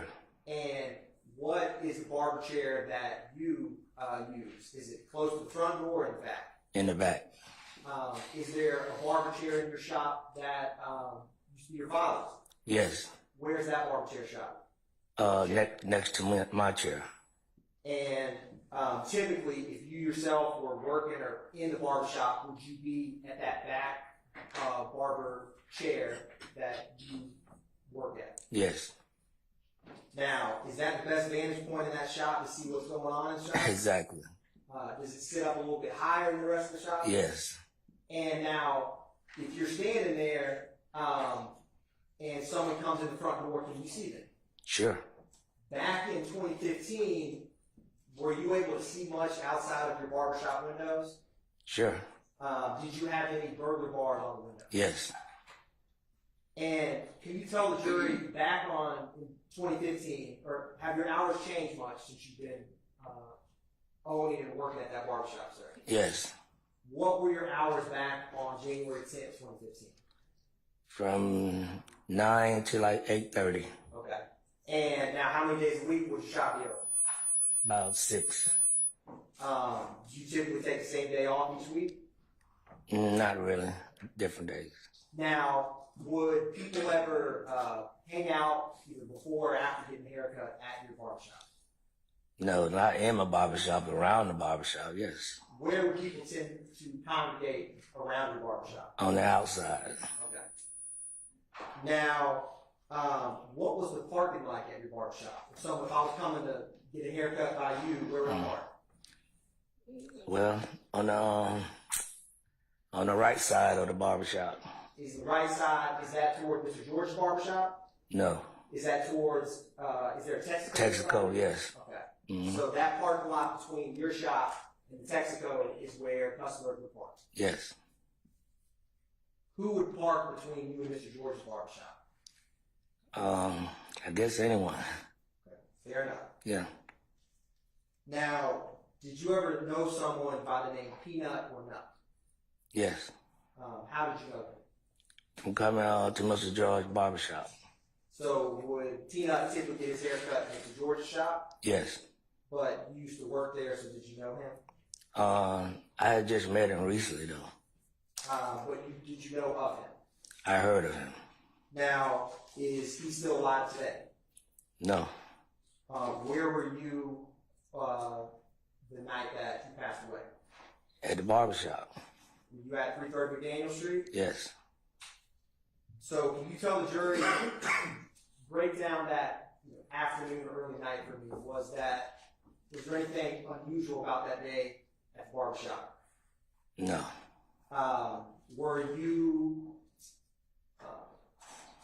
Was there any sport events going on that day? Yeah, I think we were watching Super Bowl or something. Was that January 10th, 2015? Sure.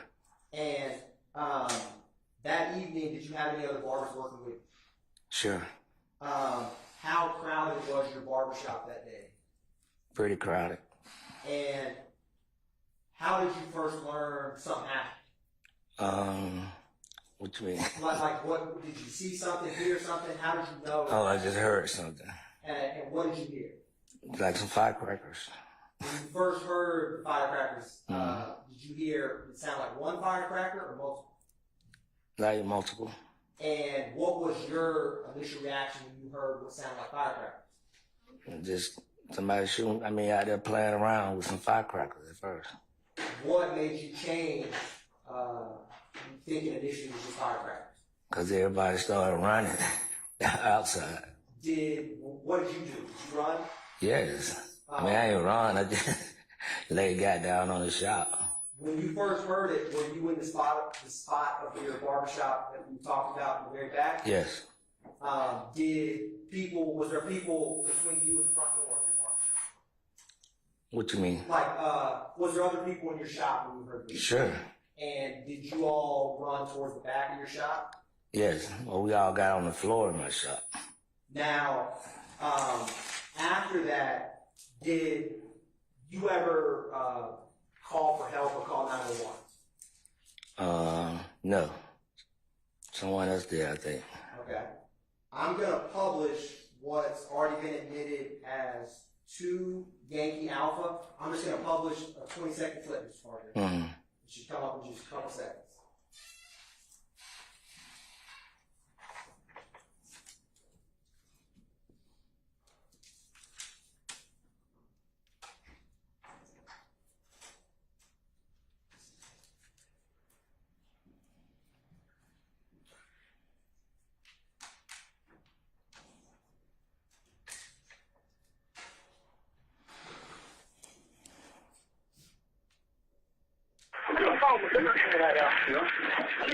The last one on the line for the 604. Yes, there's police over here on the north side of McDaniel. North side of McDaniel. Why did you say Yeah. At Harold Limited Barbershop. Somebody don't got shot. call for the ambulance? Don't hang up. When Mama said, do not hang up. Ms. Parker, was that you on that call? Yes, they do sound like it. Yeah. Is your barbershop today and back then Hair Barber Unlimited? Yeah, what you mean, hair barber? What's your barbershop called? Hair Unlimited. Hair Unlimited. Yes. Is it possible you would use someone else's phone when you call 911? Probably did. They dialed me or something, yeah, because I don't remember you picking it up, calling from my phone. That's fair. Was it hectic or chaotic after when everybody started running in the shop after what you heard? No, it was just chaotic. Everybody just, on the floor. Now, after making that 911 call, sir, did EMS or police ever arrive to your shop? Or that area? Well, later. Later they Yeah. What did you do after making that call? Like, were people, did you go outside? Did you stay in the shop? Do you remember what you did after making that 911 call for help? Nah. That's all right. Don't recall. Now, I'm gonna publish, or let me ask you this. Either yourself or people in the barber shop, was anyone that you were aware of that was inside your shop, shot? No. Did you have any, bullet holes in the outside of the building? Sure. Did you have, how many would you have to ballpark that you had? I can't recall. That's all right. I'm gonna publish what's already been admitted as 10 Yankee. Ms. Parker, there's a screen to your left. It's probably easiest. There's a bigger one behind you, but is that the barbershop that we've been discussing that you've owned for 30 years? Sure. And is that the green we were talking about? It was painted back in January 10th, 2015? Yes. I'm gonna turn to State's Exhibit 9 Yankee. And it has a slight delay, but Ms. Parker, do you know whose car that is parked in front of your shop? Yeah, my dad. Is that where he would typically park? Yes. Do you recall ever having to get his car fixed after that night that Peanut was killed? No. They couldn't fix it, I don't think. Did your dad ever drive that car again? No. Now, I'm going to publish Mr. Parker 12 Yankee, and another photo should come up. We were talking about Mr. George's barbershop. If I was the cameraman, would Mr. George be to my right or left? It would be to the right. And did you always have that? Is that kind of an advertisement in a mural on the side of your barbershop there? Sure. I'm going to publish State's Exhibit 14 Yankee, sir. And I'm going to have a little help from Ms. Knight if you can zoom in towards the top. Did you have surveillance cameras back in 2015? Sure.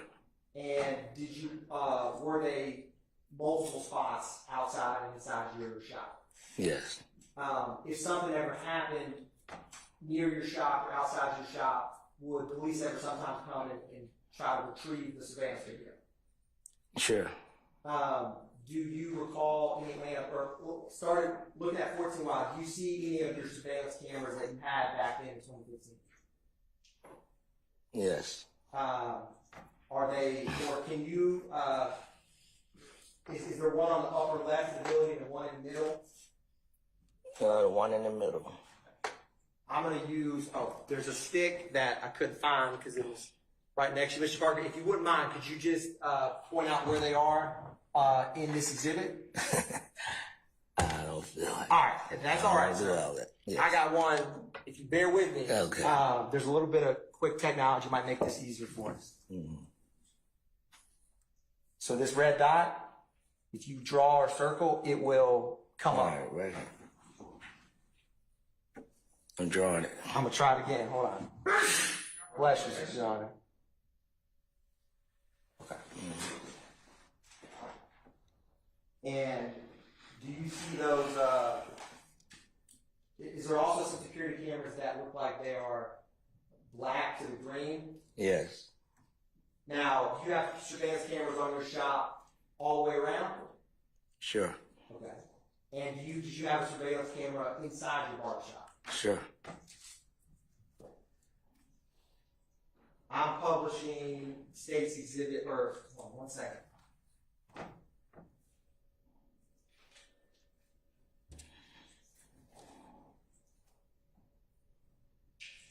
Now, I'm going to approach Your Honor with what's marked as 292 Yankee, and it has subsections alpha through delta inside of it.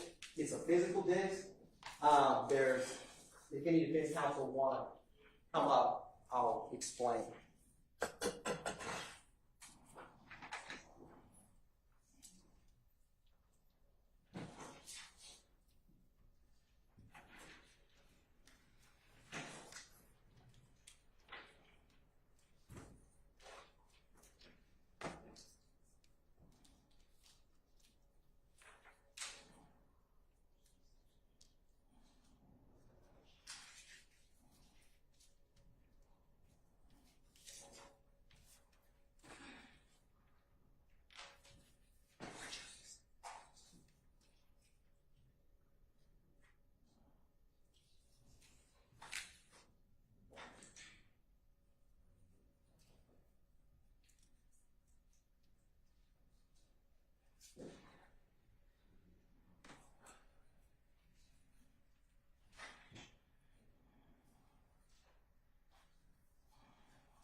gonna, after I've shown those to defense counsel, I'm gonna approach the witness with 292 Yankee.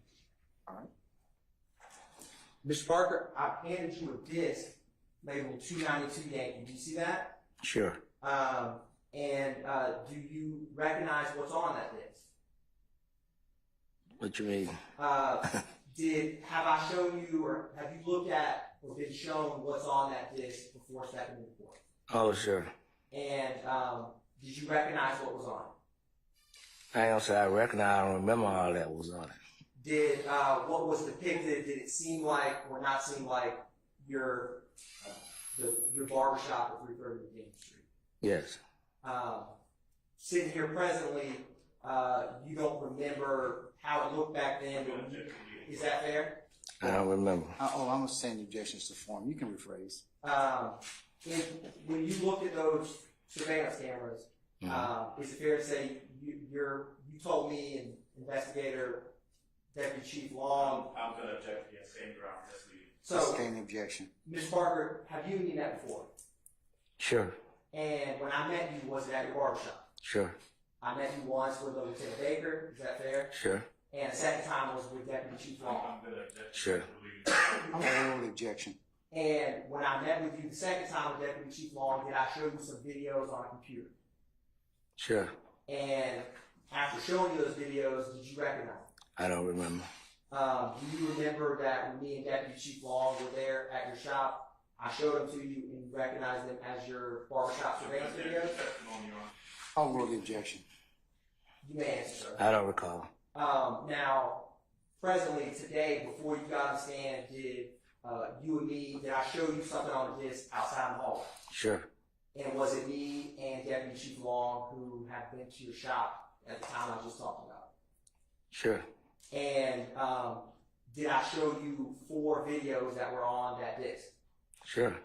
And after I showed you those 4 videos, did you recognize them? I don't recall them. Do you remember stating that you recognize them as your surveillance videos from your shop? No. Did I ask your permission, or did I ask you to initial that disc? Yes. And did you not want to initial it? Sure. Did I ask your permission to write on there, maybe hard to read because it's my handwriting, but to write refuse to sign on there and a date? Sure. Now, with what you did review, regardless of the date, was it your barbershop on those videos I showed you? What you mean, what's in my barbershop? Was the videos I showed you, the surveillance videos, did they depict your barbershop or the surrounding areas? I don't remember. Why did you not want to initial this part? I just didn't want to.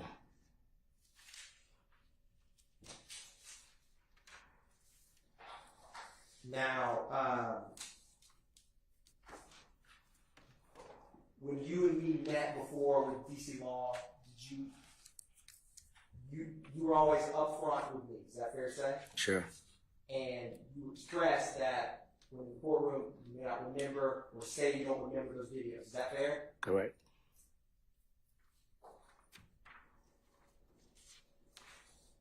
And do you currently have surveillance videos on your shop today?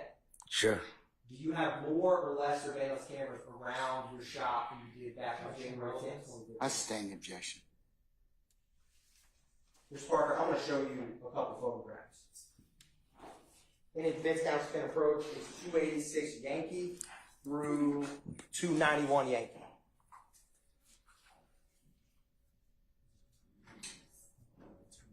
.286 through 291. These are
Your Honor, I have shown defense counsel 286 Yankee through 291 Yankee.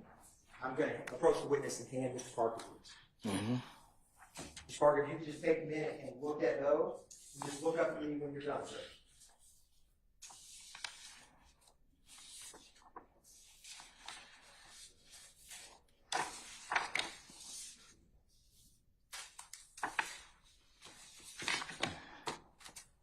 And Ms. Parker,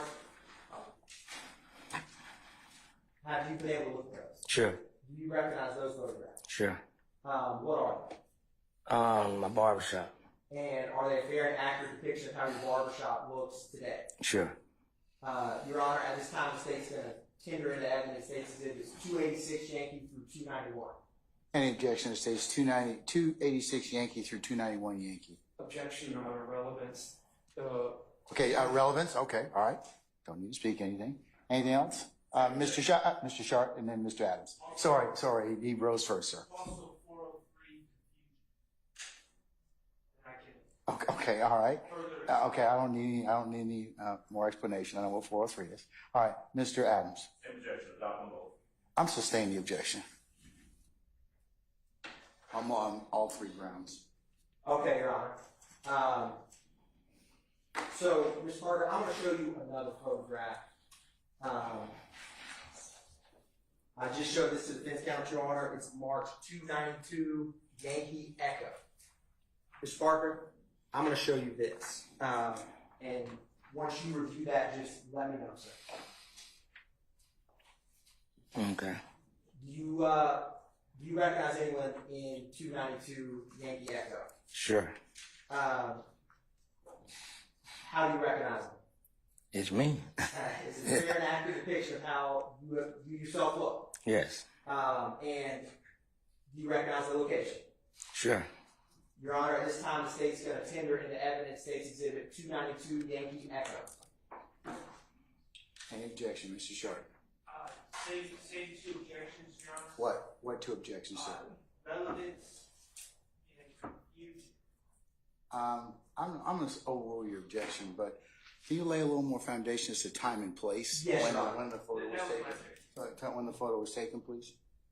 Ms. Parker, are you older or younger in this photograph? Older. You're older in the photograph that you looked at? Yeah, now. Oh, yeah, 2015. You're looking better now? Is that it? No. No harm if that's what you want to go with. No Yeah. Sure. Ms. Parker, it's a bad question. That photograph is taken of you a while ago. Is that Sure. correct? Yes. Does it seem to be about how you would look in 2015? Sure. Your Honor, at this time, the state will tender into evidence State's Exhibit 292 Yankee Echo in evidence. Any further objection? All right. States 292 Yankee Echoes admitted and may be published as you see fit. Publishing said exhibit, Your Honor. So, Mr. Parker, the jury's going to get to see what you were talking about. So, you have it in front of you, but can you point out to the jury which one of these two individuals is yourself? The short guy. In the bottom left? Yes. Okay. And is that from the vantage point, or is this one of your surveillance videos that you have in your shop? Sure. And is your barbershop, when we were talking about, basically, are you standing at where your chair would be? Sure. Do you see that, all you can see in this, but you see the gentleman standing beside you? Sure. You see how there's someone sitting behind him with gray sweatpants? Yes. Is that your father? Sure. Is that his chair? Sure. And that's your front door in the very back of this? Is that Sure. right? Now, Mr. Parker, do you recall giving any members of the Atlanta Police Department surveillance video back in 2015, sometime after when Peanut was killed?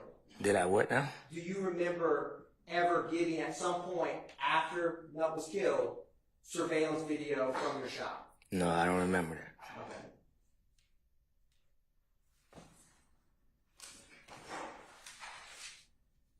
Now, I'm going to also publish, Mr. Parker, State's Exhibit 116 Yankee.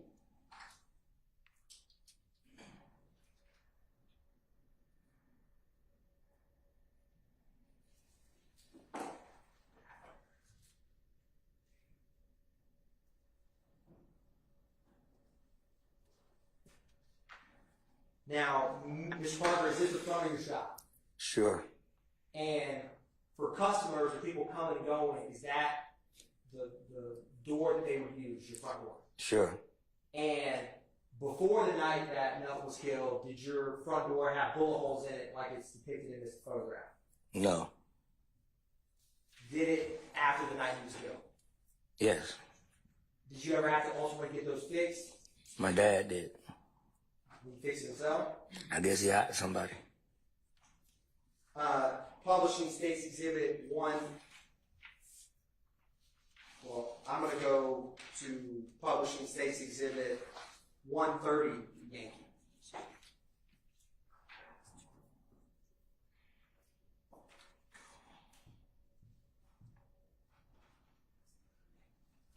Mr. Parker, is this the inside of the barbershop? Sure. That's your chair in the back. Sure. Is that fair? Yeah. And was there people, so you see those chairs in the bottom right of this photograph, like, are those customer chairs? What you mean in the Like bottom? they're not barber chairs. Where you mean the black chairs? Correct. Yes. Is that where people who were waiting to get a haircut, would they sit in those chairs? Sure. And the night that you called 911, was there people in that area of your barbershop? Yes. And was there people sitting in these barber chairs? Yes. Okay. And Ms. Parker, I'm going to use this pointer because I'm old school and I may mess up the tech. If you don't mind, I'm just going to are these, when I was talking about the black chairs in your shop, is this what you were talking about? Yeah. And with barber chairs, we were talking about these. Yes. And so that night that Nut was killed, there was people in both of those chairs. Is that fair? I can't remember. That's all right. Yes. I'm going to keep this. I may need it. Now, Ms. Carter, I'm going to publish what's already been admitted as 131 Yankee.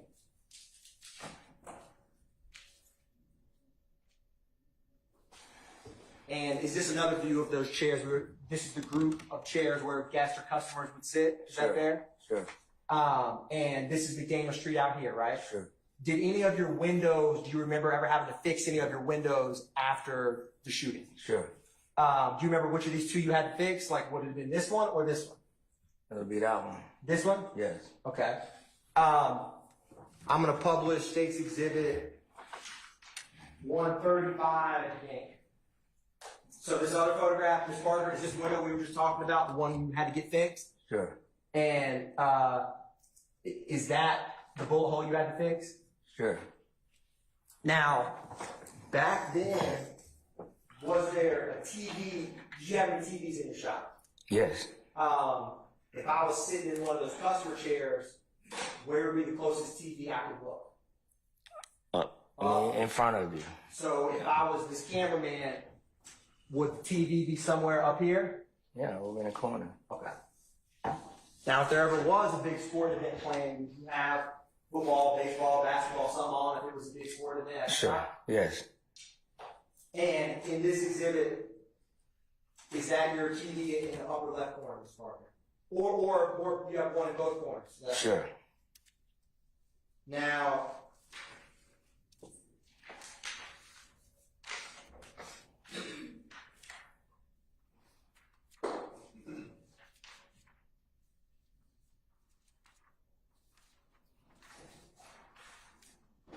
one brief moment, Ron. Yes, sir.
Ma'am. Your Honor, I'm going to publish what's already been admitted as 293 Yankee chart. All right.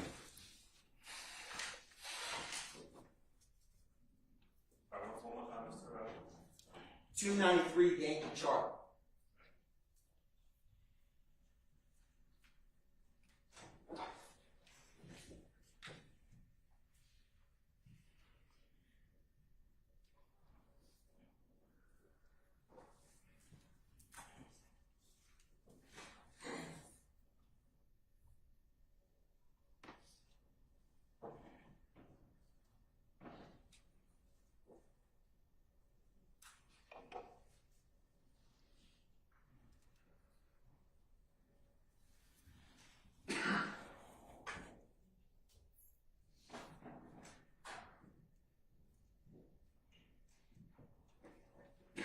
Your Honor, the technical difficulties, the state has no more questions for Mr. Parker at this time. Thank you, sir. Yes. Hold on. Mr. Adams, anything, sir? Cross?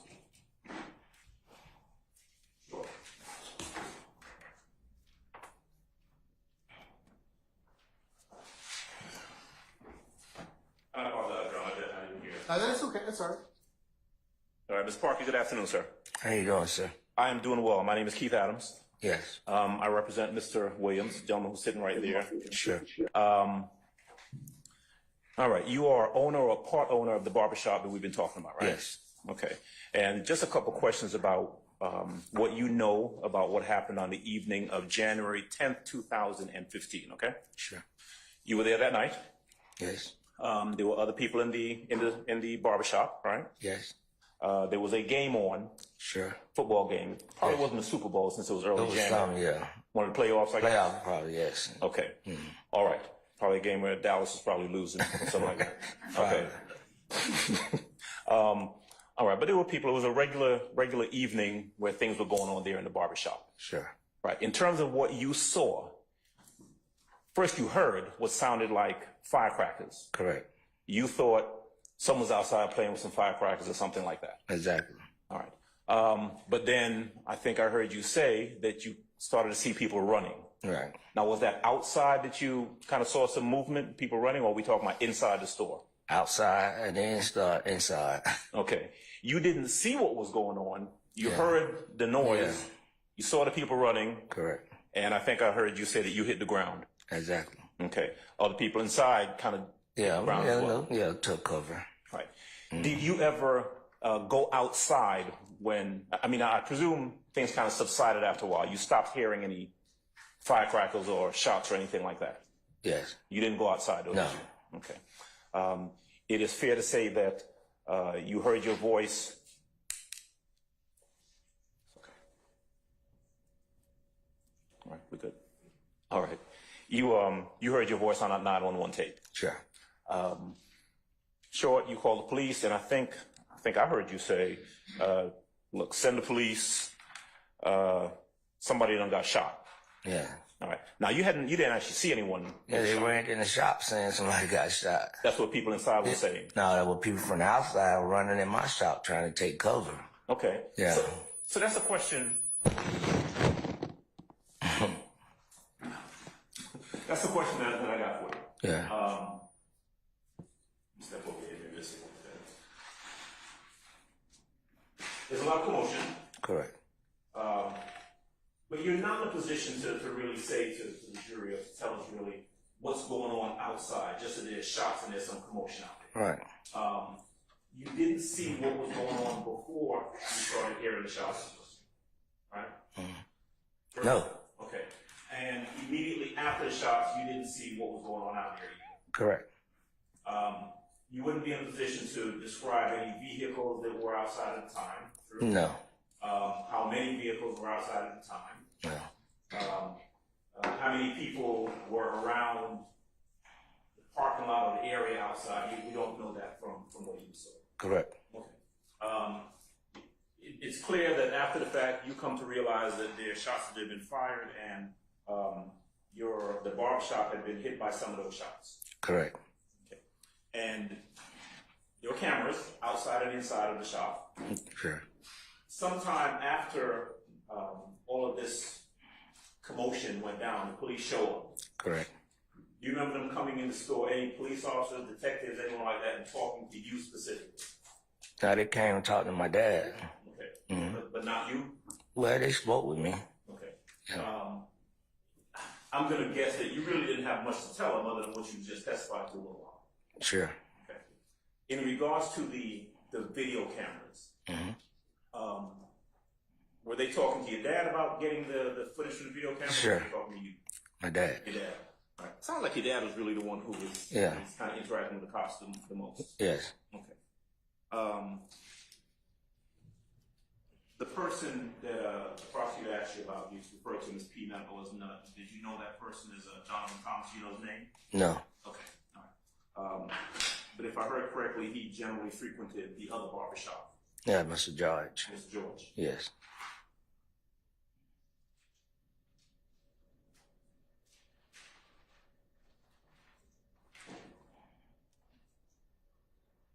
Okay.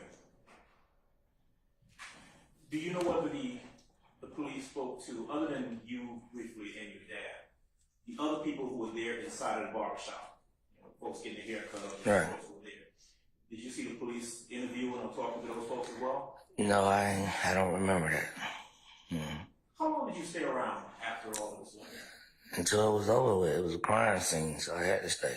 Okay, so you were there until the cops left pretty Yeah, much? inside, yes. Okay. And that's it. That's pretty much your involvement. You were there, you heard it, you saw some commotion, spoke to the cops, observed some damage to the shop, and that was pretty much it. Correct. All right. Parker, that's all I got. Thank you. Yes, sir. Mr. Weinstein, anything? No, Your Honor. Mr. Matthews, anything? No, Your Honor. Ms.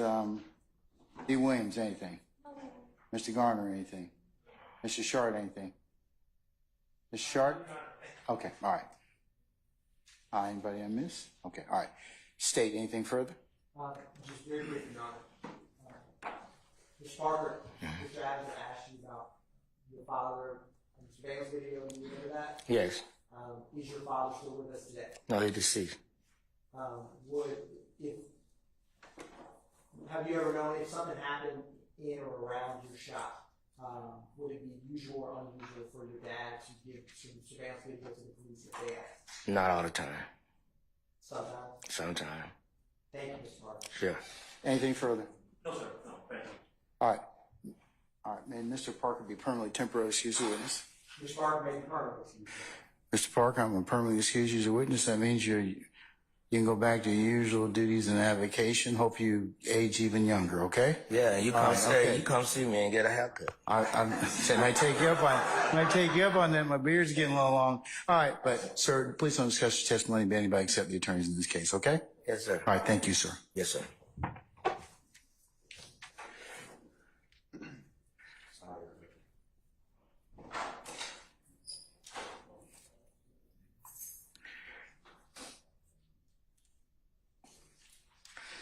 All right, state and need a representative from the defense, please.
We're going to go ahead and recess for today.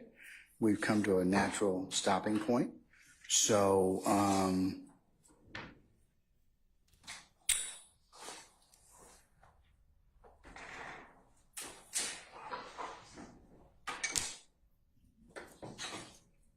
see if I can get the other microphone to work so I can talk and look at the same time.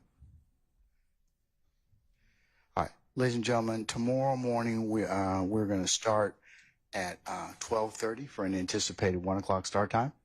All right. That's Wednesday, the May 29th.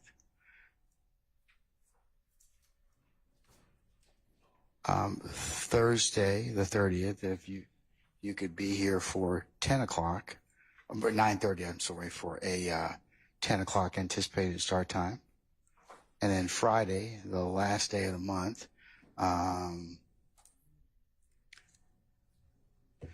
you all should be here by 12:30 for an anticipated 1 o'clock start time. And then we'll go to about 5 on Friday, okay? All right. Following into the first week of June, starting on June the 3rd, ladies and gentlemen, you will have an administrative day on the 3rd, okay? Monday, the 3rd of June, you will have an administrative day. The 4th, which is a Tuesday, you'll come in for 9:30 for anticipated 10 o'clock start time. The 5th, which is a Wednesday, you all will come in at 9:30 for an anticipated 10 o'clock start time. Thursday, the 6th, you all will come in at 8:30 for an anticipated 9 o'clock start time. However, on that day, the 7th, we will be here. You need to report at 8:30 for an anticipated 9 o'clock start time, and that will be a full work day.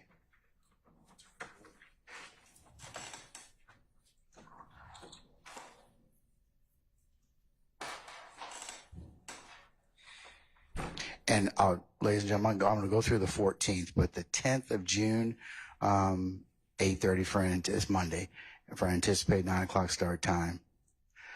The 11th of June, which is a Tuesday, 9:30 for an anticipated 10 o'clock start time. 12th, which is Wednesday, we will convene at 9:30 for an anticipated 10 o'clock start time. Thursday, the 13th, if you could meet for 8:30 for an anticipated 9 o'clock start time, we'll work the balance of the day, rest of the day. And then the 14th, which is a Friday, we will start at 12:30 with an anticipated 1 o'clock start time. Those days on Fridays, I have Veterans Court during the morning. That's why we don't start that early. Okay, does that give you all your schedule for the next week or two? Okay, all right. Do you have, hold on one second.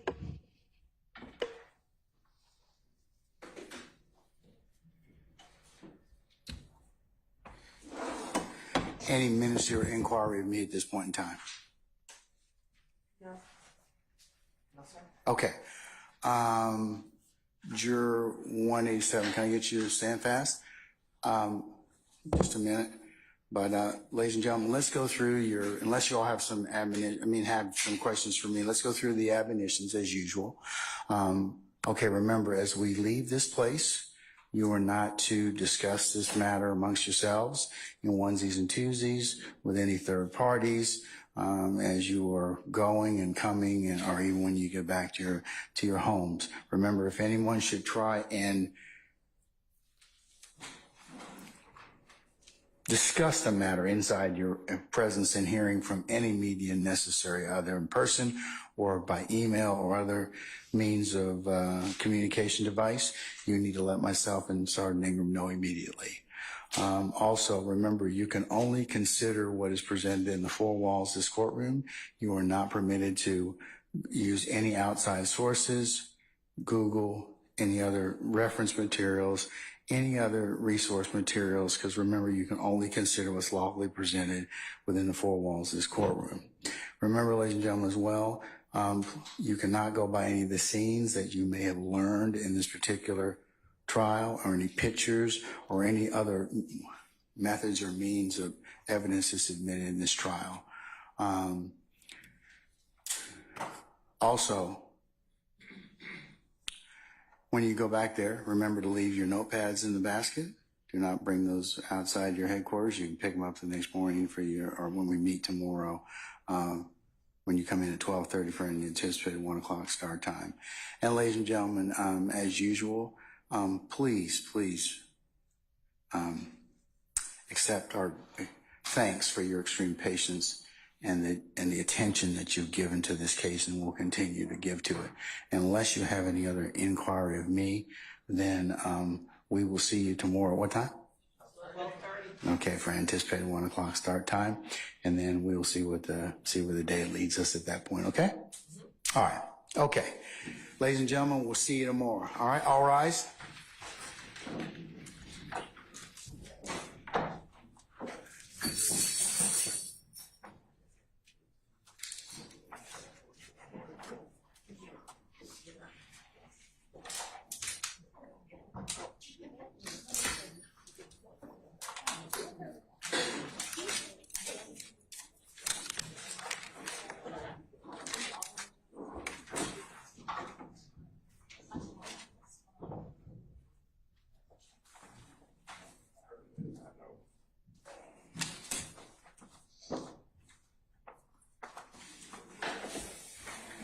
Okay, ladies and gentlemen, please be seated.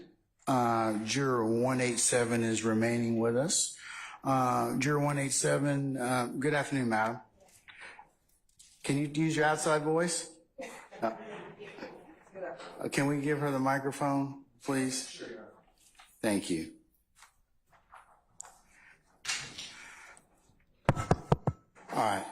Madam, I'm going to read the note that you gave to Sergeant Ingram, okay? And I shared this with the lawyers, but just for purpose of the record, it'll be marked as the next court's exhibit in order. Dear Judge, I'm Juror 187. I know you said we don't suppose to go to the crime scene, but I'm right there in the middle of 330 McDaniel Street. It's so much I can't put into words. Right across the street from there is a clubhouse where I had my grandson repast at 369 McDaniel Street. That's what you wrote me, correct? All right. Yes.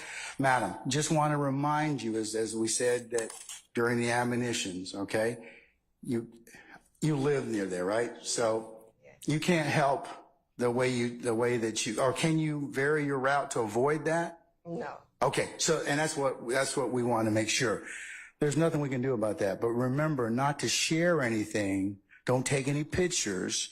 Don't talk with your colleagues in the back about that particular location. Have you shared anything with them thus far? No. Okay, you're not going to do that, right? No. Okay, all right. And remember, you can only consider what's presented to you within the four walls of this courtroom on any matter of this particular case. You understand that, right? Yes. Okay, all right. Okay. You have any questions for me? No. Okay, all right. And we appreciate you bringing it up to our attention, but at this point, bless you. I'm not going to ask you to move. I can't ask you to move, and because you live there, there's nothing you can do about avoiding that particular area. Okay? But just remember what I said. No pictures. No sharing it with your fellow jurors. No discussion about that. And you can only consider what you hear in this courtroom about that. Okay? All right. Okay. All right, madam. We'll see you tomorrow at 12:30. Okay? All right.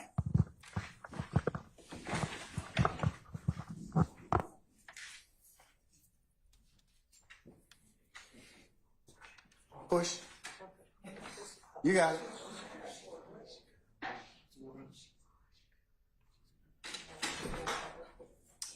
All right, our juror 187 is left. All right, counsels, do you all have any administrative inquiry of me?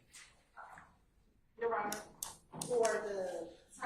for the schedule that you gave for the days that we're not ending early, is it safe to say we're going to 5 o'clock on those days? Unless I have specified otherwise, yes. Thank you, Your Honor. All right, anybody else?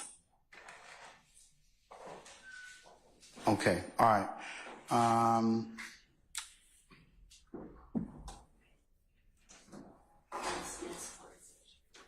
Yes, thank you.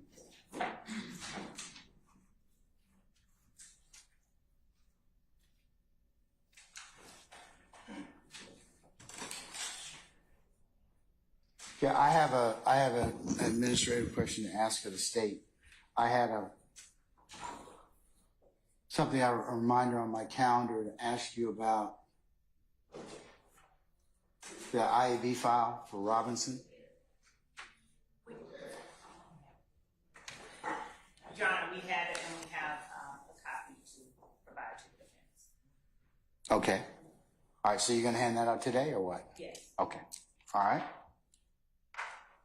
And at the time designated by the court, we also have another matter we need to just bring up to the court for the upcoming witness. Is that for the witness for tomorrow, madam? It is. Okay, and who is your witness for tomorrow? T-A-G-U-E.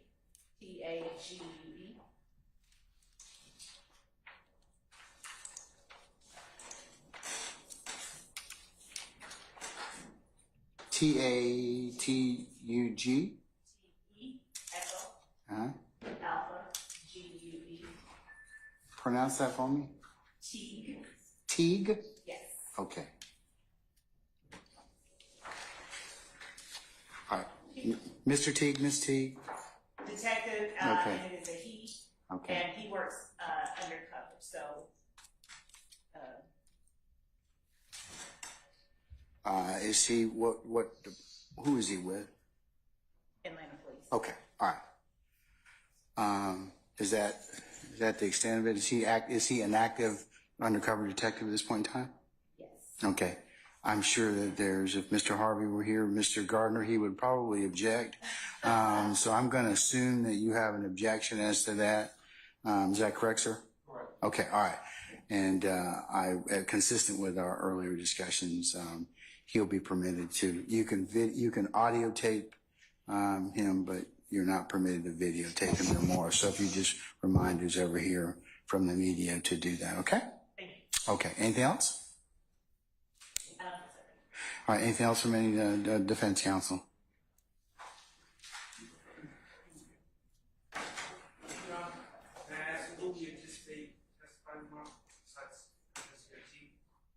Detective T? Yes.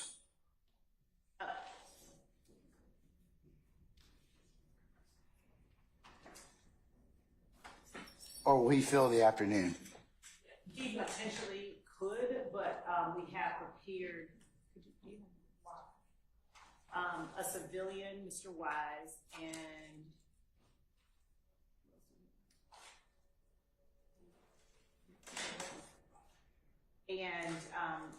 a victim from the scene, Mr. Hendrick, and Mr. Davis, potentially. Okay. All right. All right. We'll see how the day leads us tomorrow then. Anything further? Yes, Mr. Steele. Your Honor, I filed a motion previously. I have to get the number concerning Mr. Wise.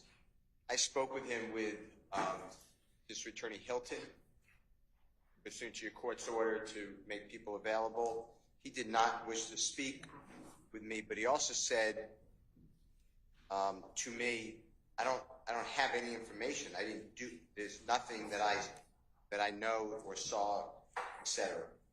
I put it into writing in a motion because if the state's calling him, then I assume that that's an inconsistency. So In terms of what? Just he tells me with the DA that he has nothing, not only not directed at me, not saying I have nothing to say to you, just I have nothing to say about the issue, the case. I have nothing of relevance, but yet he's being called. So I'd like to know or have a statement or a memo or why he's being called, because that would be an inconsistent statement. He said he has no relevant information. Well, and then he's being called as a witness. So I think that is Brady evidence. I'd like to know about it today. Let's find out whether or not, what's Mr. Wise going to testify to? Judge, as we stated earlier in these proceedings, Mr. Wise was at the barbershop where Mr. Thomas was getting his hair cut and where Mr. Thomas, I believe, paid for other persons to get their hair cut. This is all in the record. It's previously provided to Mr. Steele on the record. He provides sort of a... He being Mr. Wise provides... Correct. Provides relevant background information that preceded the shooting. We are not asking Mr. Wise, because to our knowledge, Mr. Wise has never informed us, never informed anybody that he saw who did the shooting. He's not here to talk about what kind of car they were in. He's not here to talk about what anybody was wearing that was doing the shooting. He's here to give the background information we previously provided on the record to everyone. So what was going on in the barbershop at that time? Correct. All right. And Mr. Steele, it would probably be relevant. So even though he might have told you he didn't know anything, you know, witnesses often sometimes say that, but I'm sure he's going to have, based on the state's proffer, it seems like he will have something that is relevant to potentially add. Would you consider what the relevance is that Mr. Thomas paid for other people's haircuts? Well, the relevance of that, sir, would be what was going on in the barbershop at the time before the shooting. If that's what is being testified to. I haven't previewed the testimony, but you've asked, you've made kind of a preliminary objection as to it. I'm going to tell you my preliminary ruling would probably be admissible. I'll just ask for a continuing objection. Sure. Absolutely. Absolutely. Anything else?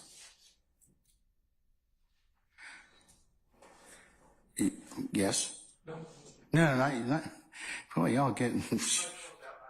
No, go ahead, Mr. Sharp. I just wanted to remind the court, the state indicated the last name they gave was Mr. Davis. I believe they're referring to a gentleman by the name of Sammy Davis. I wanted to remind the court that on, I believe it was October 12th of 2023, Your Honor signed a very detailed order ruling that any out-of-court identification made by Mr. Davis is inadmissible. And my understanding is that Mr. Davis, based on my belief and my review of this case, is that Mr. Davis will not be making any in-court identifications. So I don't dispute that the state could call Mr. Davis to say whether he was out there or not, and if he heard gunfire or whatever. But regarding much else than that, I would like to remind the court of the court's prior ruling, and I intend to make sure that the state strictly adheres to that. If you would do me a favor, provide me a copy of that before we begin tomorrow, okay? That order, if you provide me a copy, that would be good. You can send it to me electronically, or? I'll send it right now. Okay, all right. Okay, but thank you for the reminder, but, okay. All right, anything else? Okay, all right. Folks, I will see you tomorrow, 12:30 for anticipated 1 o'clock start time. We'll work till about 5 o'clock tomorrow, okay? All right, we're in recess.